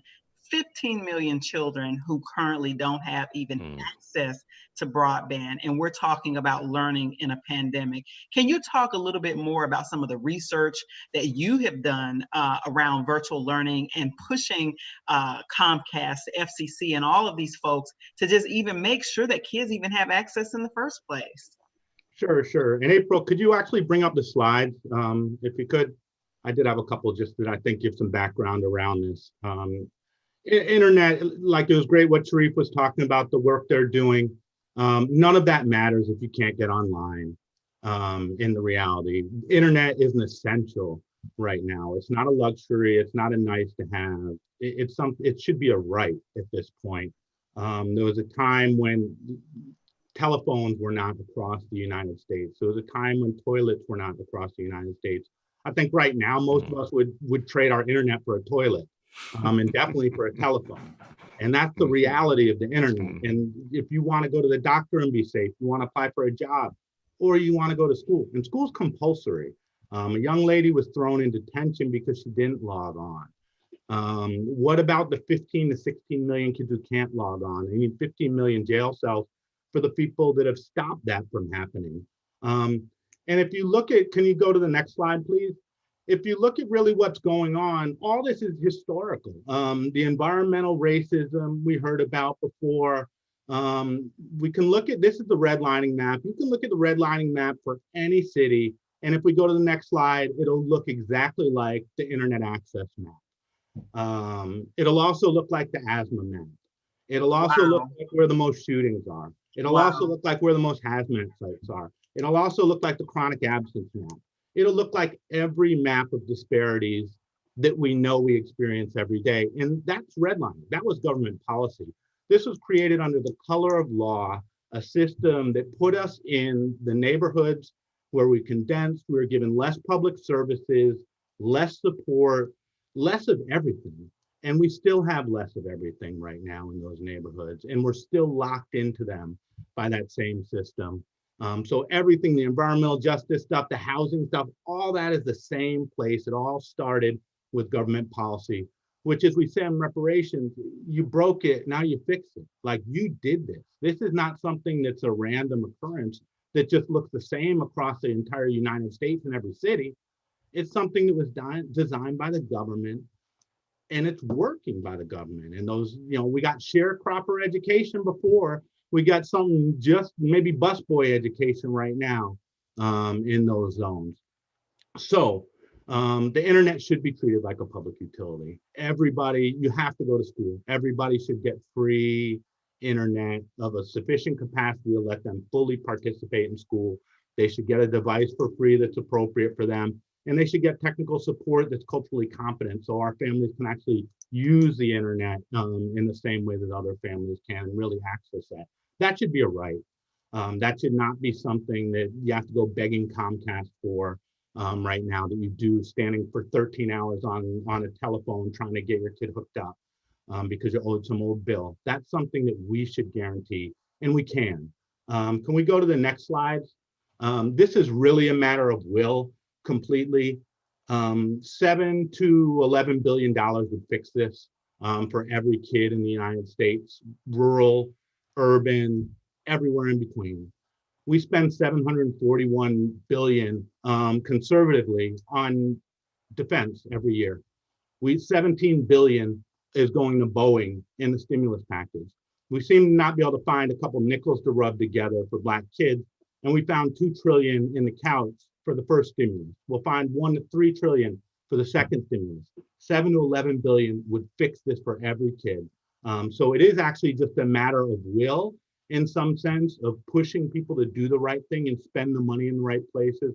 A question of priorities in terms of who are we allowing to get on the information superhighway, and who is kind of has that a toll on ramp that's a poll tax ultimately that doesn't even allow them to participate in school or American democracy. This is an opportunity for us to make a change. That means putting money into it. That means changing the rules so the cable companies can't just treat you like how they want to treat you. They actually need to be regulated. If they're holding the keys to the digital schoolhouse, they can't set their own terms of condition for which kids can go and set their own price. That's something we should regulate. We have a bunch of ways that you can get involved. There's also a tribal sovereignty piece out there right now. The tribes are bidding for their own spectrum. They need folks supporting them and giving them more time to actually bid for that. And again, if we want to talk about reparations and sovereignty, why don't we get a spectrum? Why don't we get our own broadband so we don't have to go to Comcast? And that's us. In the same way the tribes are bidding for their own spectrums. So there are ways folks can get involved. We can share some things in the comments for the work that's happening, but this is going to take every one of us to push for this, to make sure that every kid has a level playing field. Every kid can get to school. That should be the basic starting point of where we go. Nothing else matters if they can't get to school. And right now, 15 million can. 15 million kids is a lot of kids. And Dirk, we really appreciate you centering that as we bring in our full guests here. One of the things, and this is a question that has been on my mind lately, I have a watch party going on my Facebook page. And so a lot of my family and friends are folks still over in Dayton, Ohio.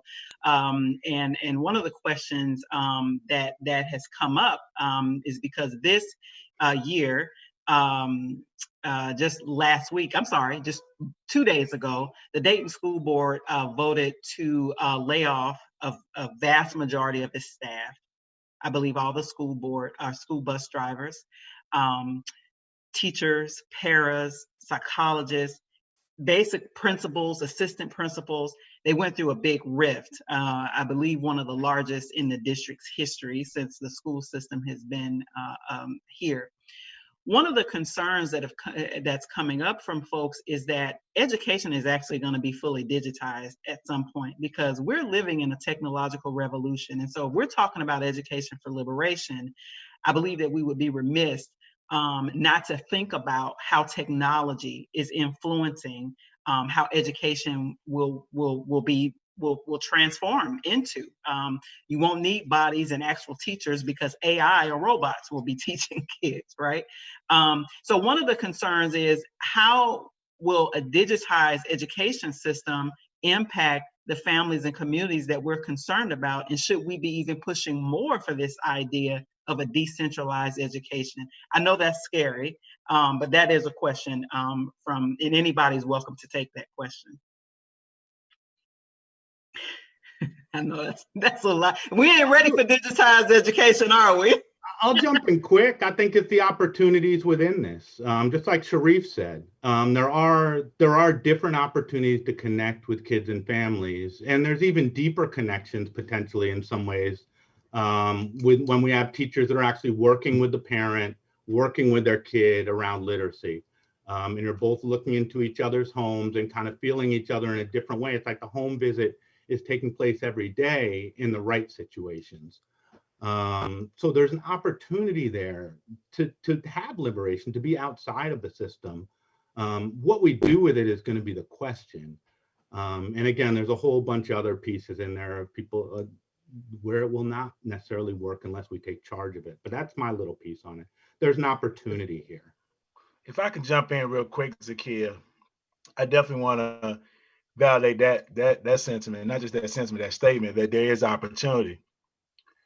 But the slippery slope for me is this, and it's coming back to the cultural appropriateness of education, which all of us on this line are in agreement with, but we don't necessarily, I'm drawing on the late Imamu Amiri Baraka here, we don't necessarily have to be uniform to be unified here.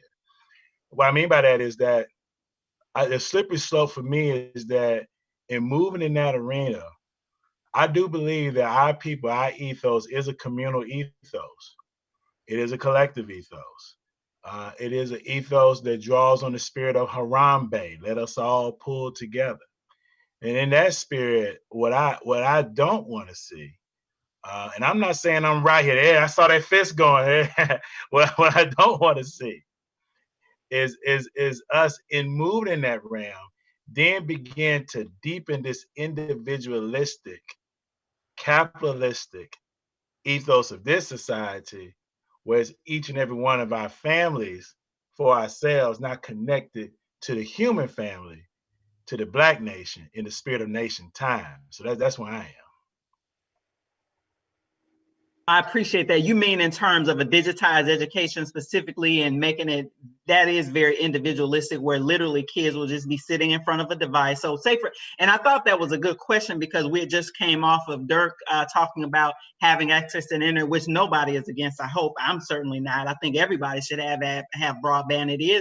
We are living in a technological world. This is the third or fourth revolution, the industrial revolution. Now we got the technological revolution, and everything is being digitized. I'm sure those of you who are banking are starting to see the changing even in banking and digital wallets and all of these things, that we would be remiss not to believe that this is going to impact education, right? It's happening at K through 12, and it's certainly, as we see with the pandemic, happening now even at K through 12. I think my concern with it is that districts who are already cash strapped or in poor areas like Dayton, in Baltimore and even DC, and other places where it's majority, where the school district itself is majority Black or brown, I'm concerned that you're right, it will go away from that communal, and parents will still not even have access to resources. They'll just lay off all the workers, and parents and families are still not getting resources to actually hire tutors or hire someone who can do some direct instruction.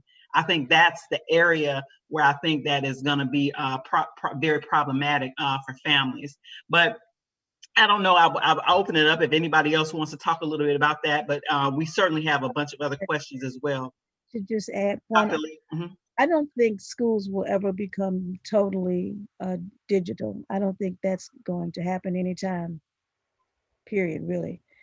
And I also think that digital technologies open up possibilities that we need to be more creative in thinking about.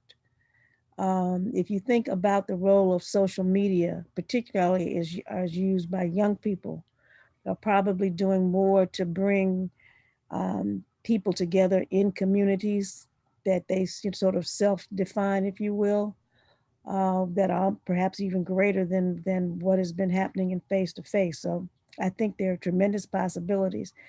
I certainly agree with the need to publicly push for creating, universal broadband access as an equity issue for everybody.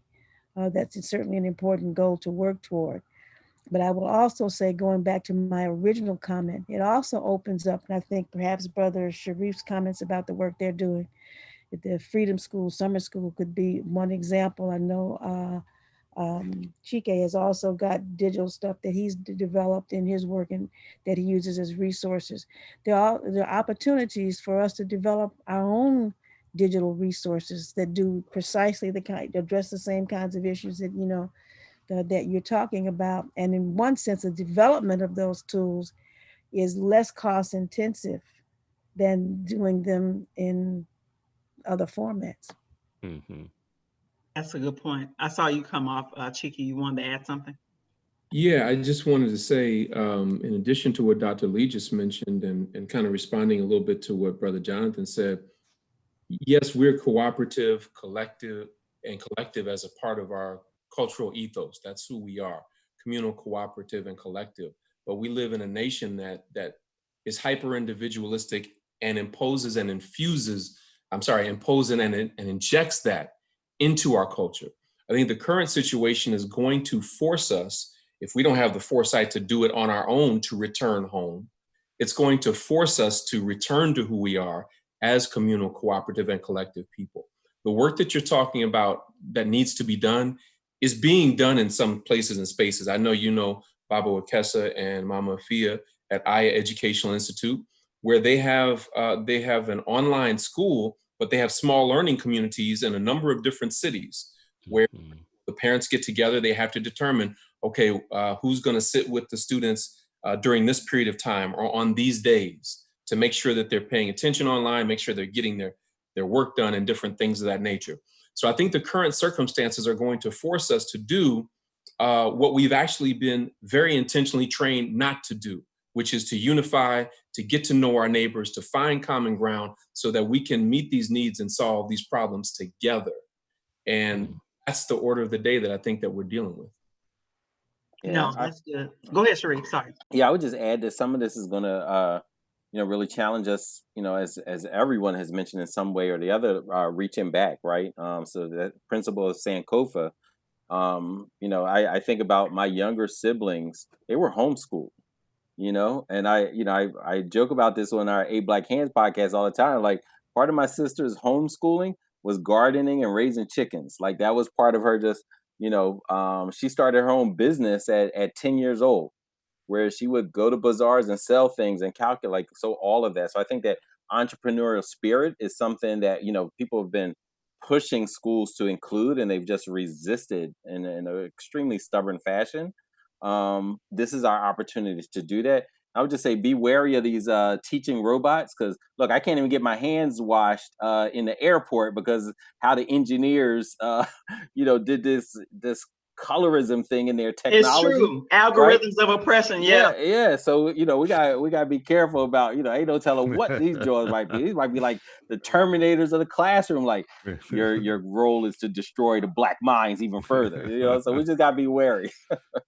I'm with you. Hey, that's what I'm telling you. And I'm with you too, Dr. Lee. I don't think it'll fully be, I don't think education will fully be digitized, but I do think in districts that are already poor, working class, and in places like Ohio and other places, really where districts are funded by property taxes, this is going to be a way that people say, well, we can just do education like this. We can't afford all these teachers and counselors and everything else, community schools y'all talking about y'all need. Here's a computer. We'll make sure y'all got a computer and some Wi-Fi, and here's a robot. Then this is it. Mm-hmm. So that's what I'm concerned about. Go ahead, Chris.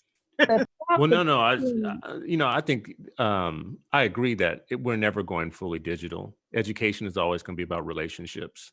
And it's, at its heart, relationships are always going to be key to education. But right now, what you just said is why families need access to their resources, because Black folks invented small learning communities, right? And we are an inventive people. So right now, we're about to have to reinvent some things quickly out of necessity.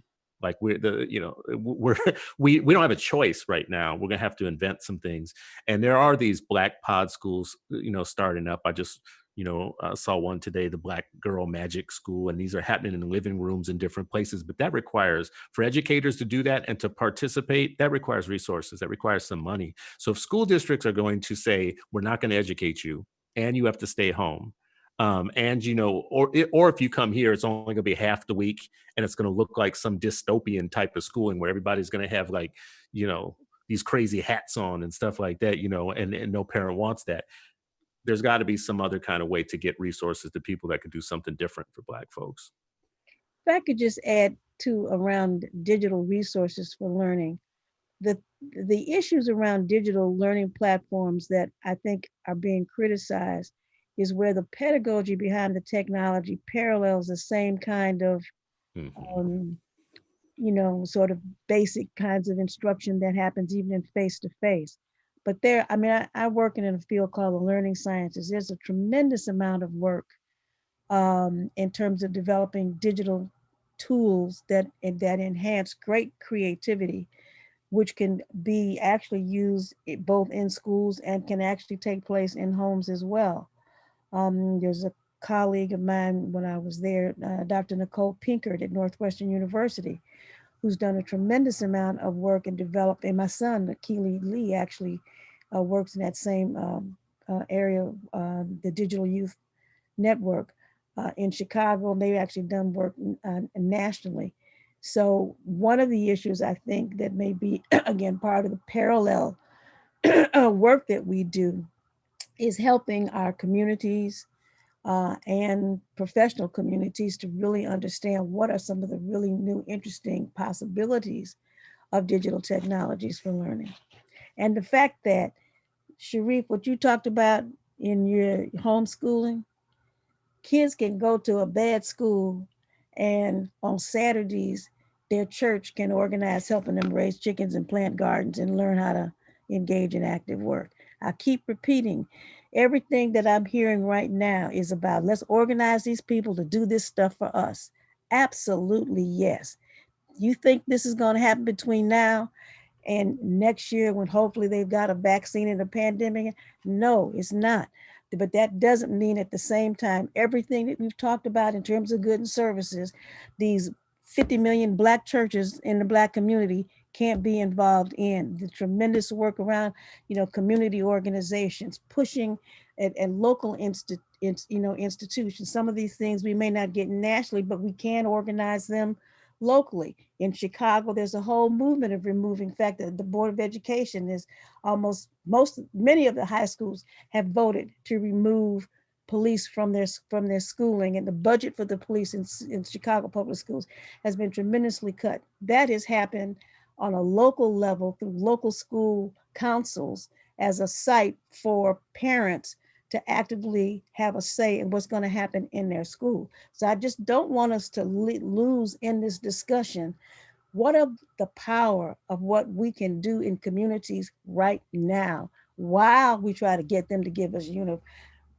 and some of even the universal access can happen locally. In Chicago public schools, part of the problem was access. What happened?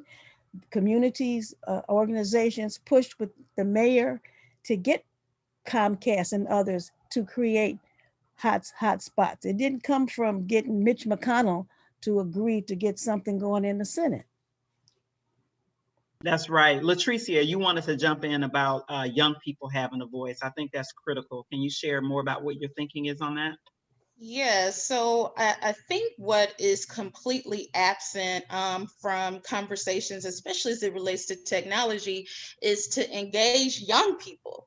Oftentimes, the young people are the most proficient. And when I talk about young, I'm talking about Gen Z. So not even, exactly. I'm 35. My kids. So I'm not talking about me. I'm talking about the generation that comes after me are so brilliant and literally they are the digital generation. Whereas with my generation, it's kind of split. So I remember a time when there were payphones. I remember a time when there were telephone books. I remember dial up on the internet.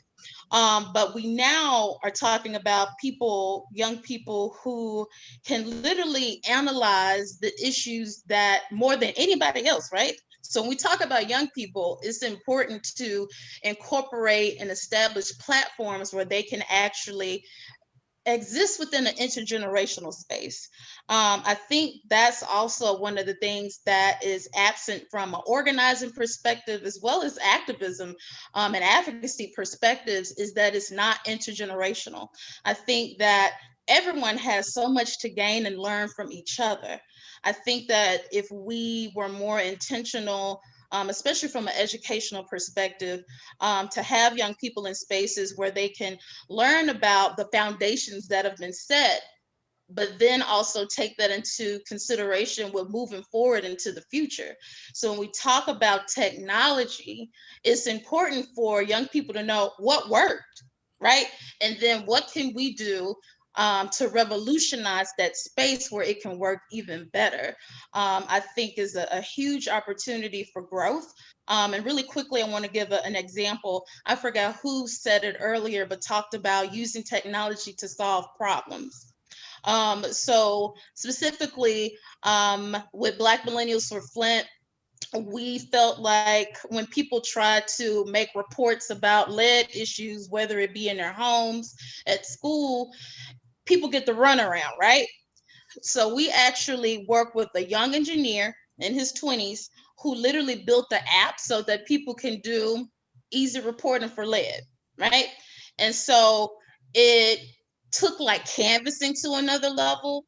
It took accessibility to another level. So if you don't have access to the internet, if you work all day and you don't have time to be on hold and call this agency and this agency, if you have a smartphone, now you have access to actually be empowered to solve your own issues. So I think really making environments where we talk about what is the new normal.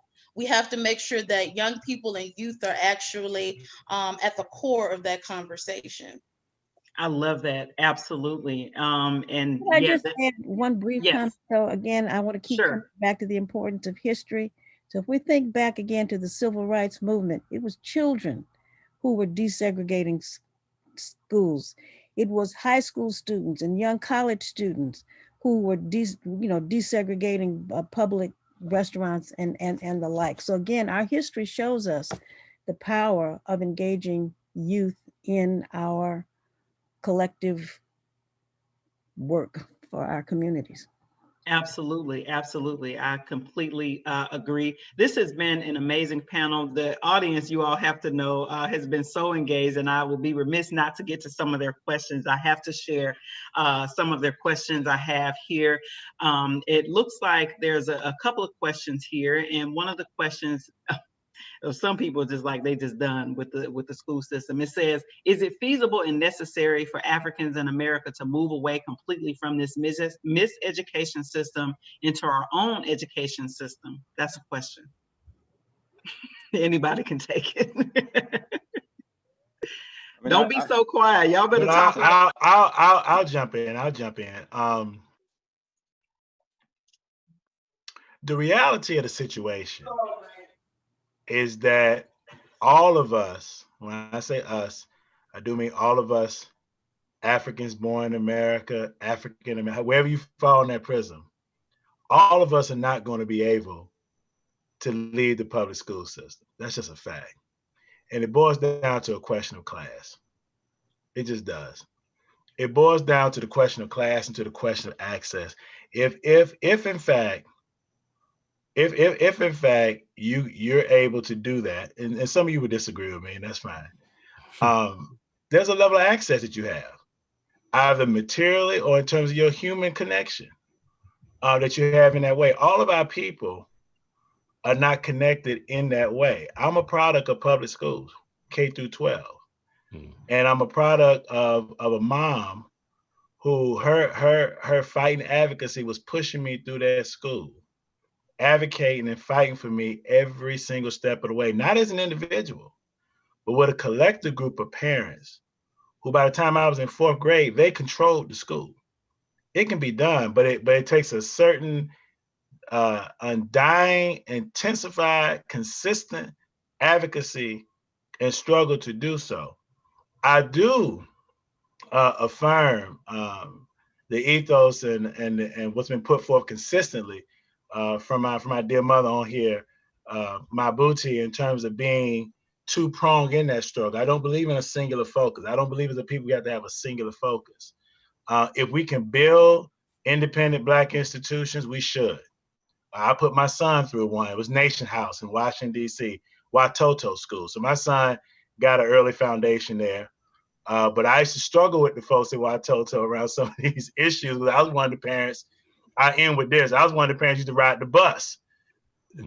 Take my son to Watoto School on the bus. And they would talk about, not having our children exposed to the elements. I said, well, I got to have my son exposed to all of it, because it's all within the nation.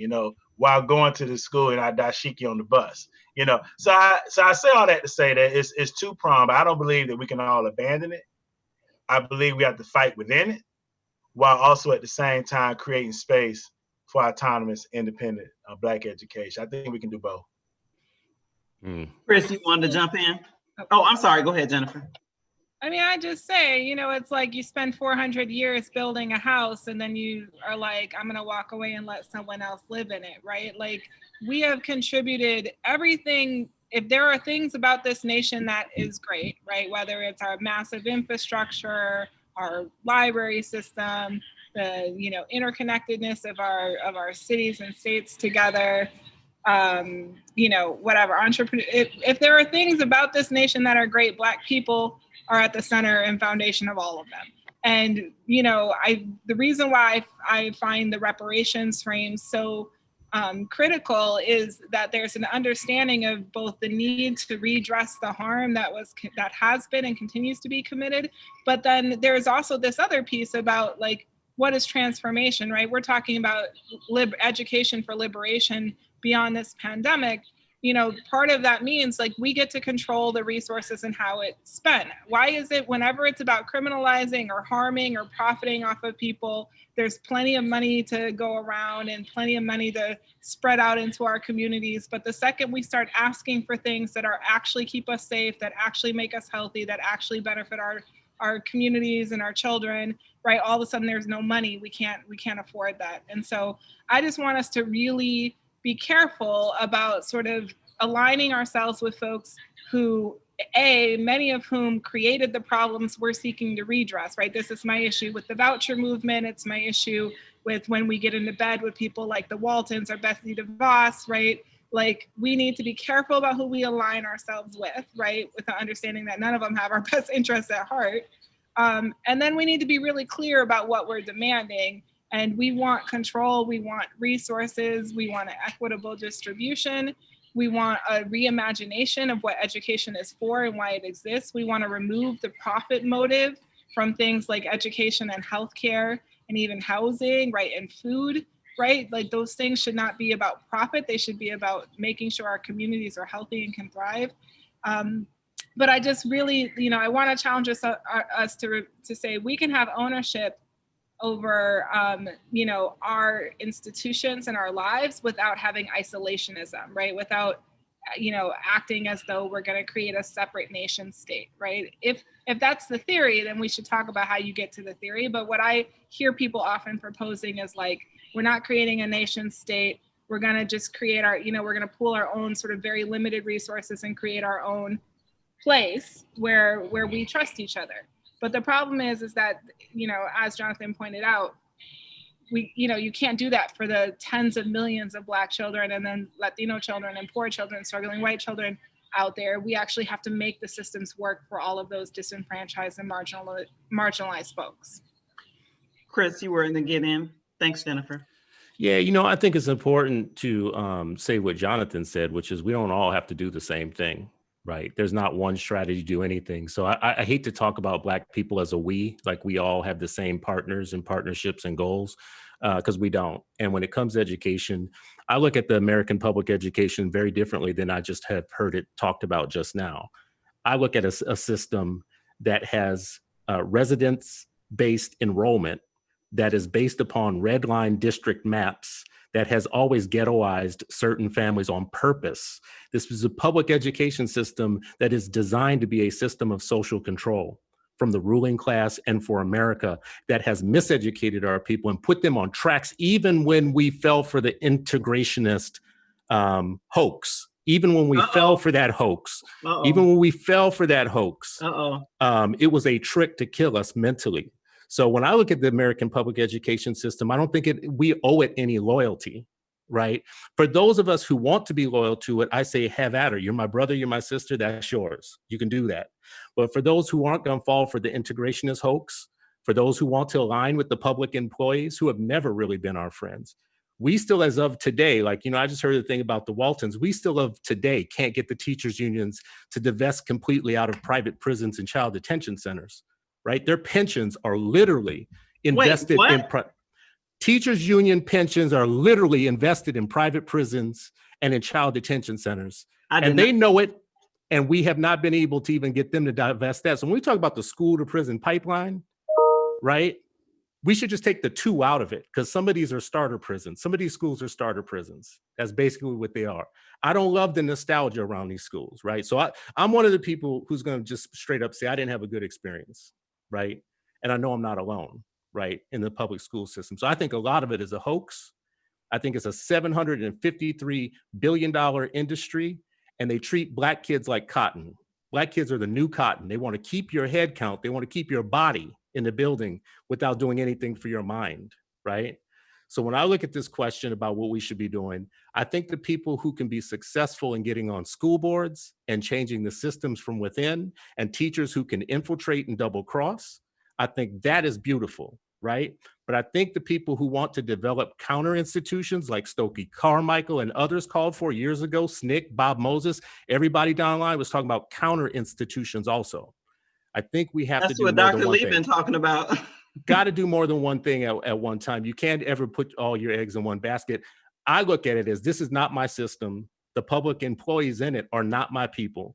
Many of these folks drive in from the suburbs. I know in my local area, 51% of the teachers don't even live in the city that they're in. The teachers in New Jersey, for instance, didn't want the governor to pass a law that said you have to live in New Jersey to teach in New Jersey, right?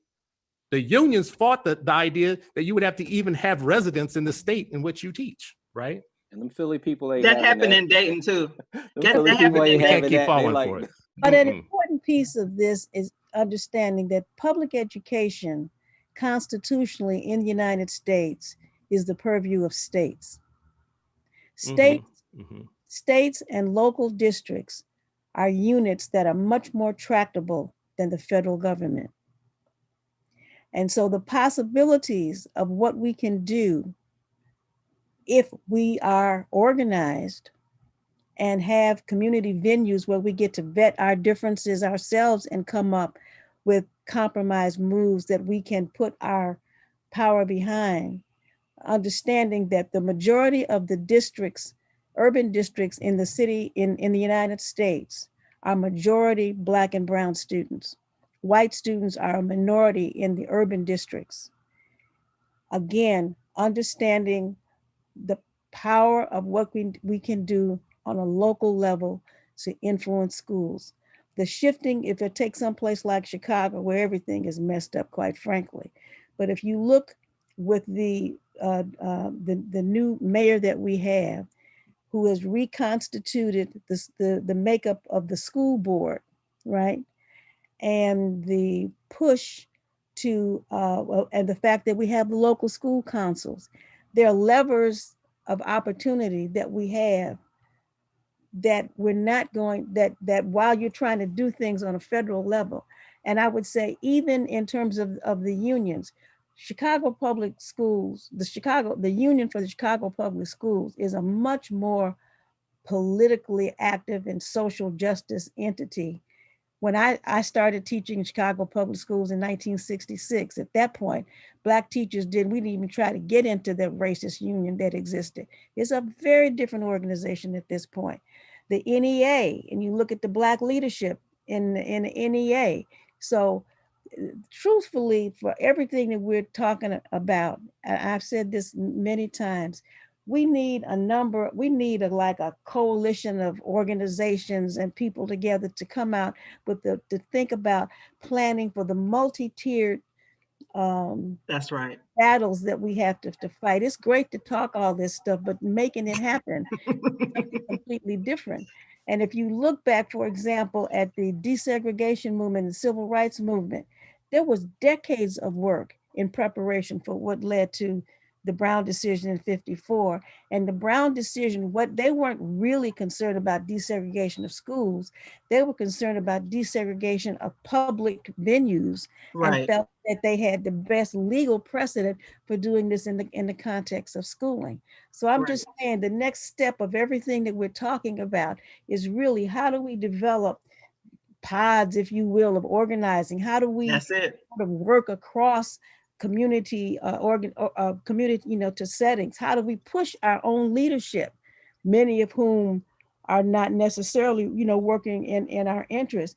And on the economics that the sister from California was talking about, you look at how much spending power Black people in the United States have is greater than a whole lot of nations in the world. And we just give our money away, as opposed to saying, you want our money, this is what's going to take. But it's got to be part of a coordinated effort. Yes, thank you. And that's a perfect way to kind of wrap this up. Latricia, I see you wanted to get in really quickly, but I did want to recognize we're a little bit over time. Go ahead, please. Oh, I just wanted to make this statement really quickly. I also think that, and it's to piggyback off of what Jennifer said, when we think about funding and how funding works, I know that charter schools have a bad rep. They do. However, what I will say, there are not enough Black people who are organizing to try to open up schools right now. And so what ends up happening, and I'll just speak for where I am, you have a plethora of white people, affluent people who come from a Teach for America pipeline, who go into building excellent schools, and then they open up a school and it's not homegrown. It's not representative of the actual culture in which they're trying to open a school. So you talk about funding is critical. When you want to create a different landscape for education, that Black people do more research and investment, like our elder on the phone, it's really important for us to not set ourselves up and count ourselves out of opportunities where we can have that leadway and creativity to create what we want to create for our kids. I just wanted to say that piece. I appreciate Charter school is 20 years old now. Yeah. Yeah, and I will say on that one, this is why we need to say not everybody has to do the same thing, because folks will have us fighting about whether a school should be a charter or not, whether it should be private or not. Black folks have had Black boarding schools, Black private schools, Black charter schools. Rosa Parks is the first person to get a charter in the city of Detroit way back when, right? For the school that she wanted to start. There's a group called the Charter School Collaborative that's all people of color. And I know it's different in different cities. In Minneapolis, for instance, most of the charter schools are culturally affirming. They come out of the communities. There's Somali, Hmong, African-American, straight up charter schools for the communities they come out of. I'd love to see more of that. Well, this has been a great conversation. I love sort of the edict that Mama Lee gave us. Like, we're doing all this talking, but we need to be coming together as a community and as groups to actually figure out a plan and map out a strategic plan for how we're going to move forward for true education, for liberation. I really want to just thank all of my guests. This has been a very spirited debate, as it should be. This has been a very good conversation, and certainly not the last conversation that we will be having. So I encourage everyone to continue to come back to the Citizen Ed platform. We have broadcasts just about every day focused on education equity. Thank you, Chica Akua, Jennifer, Chris, certainly Dr. Lee, Latricia, and Jonathan. Thank you all so much for being a part of this. I did want to end by saying that this will be replayed on Revolt TV. So just wanted to make sure that you all knew that this would get out to a broader audience, and mostly folks that look like us. So thank you all so much, and apologies for going over a little bit. This was a great conversation. We'll see you all soon. Thank you.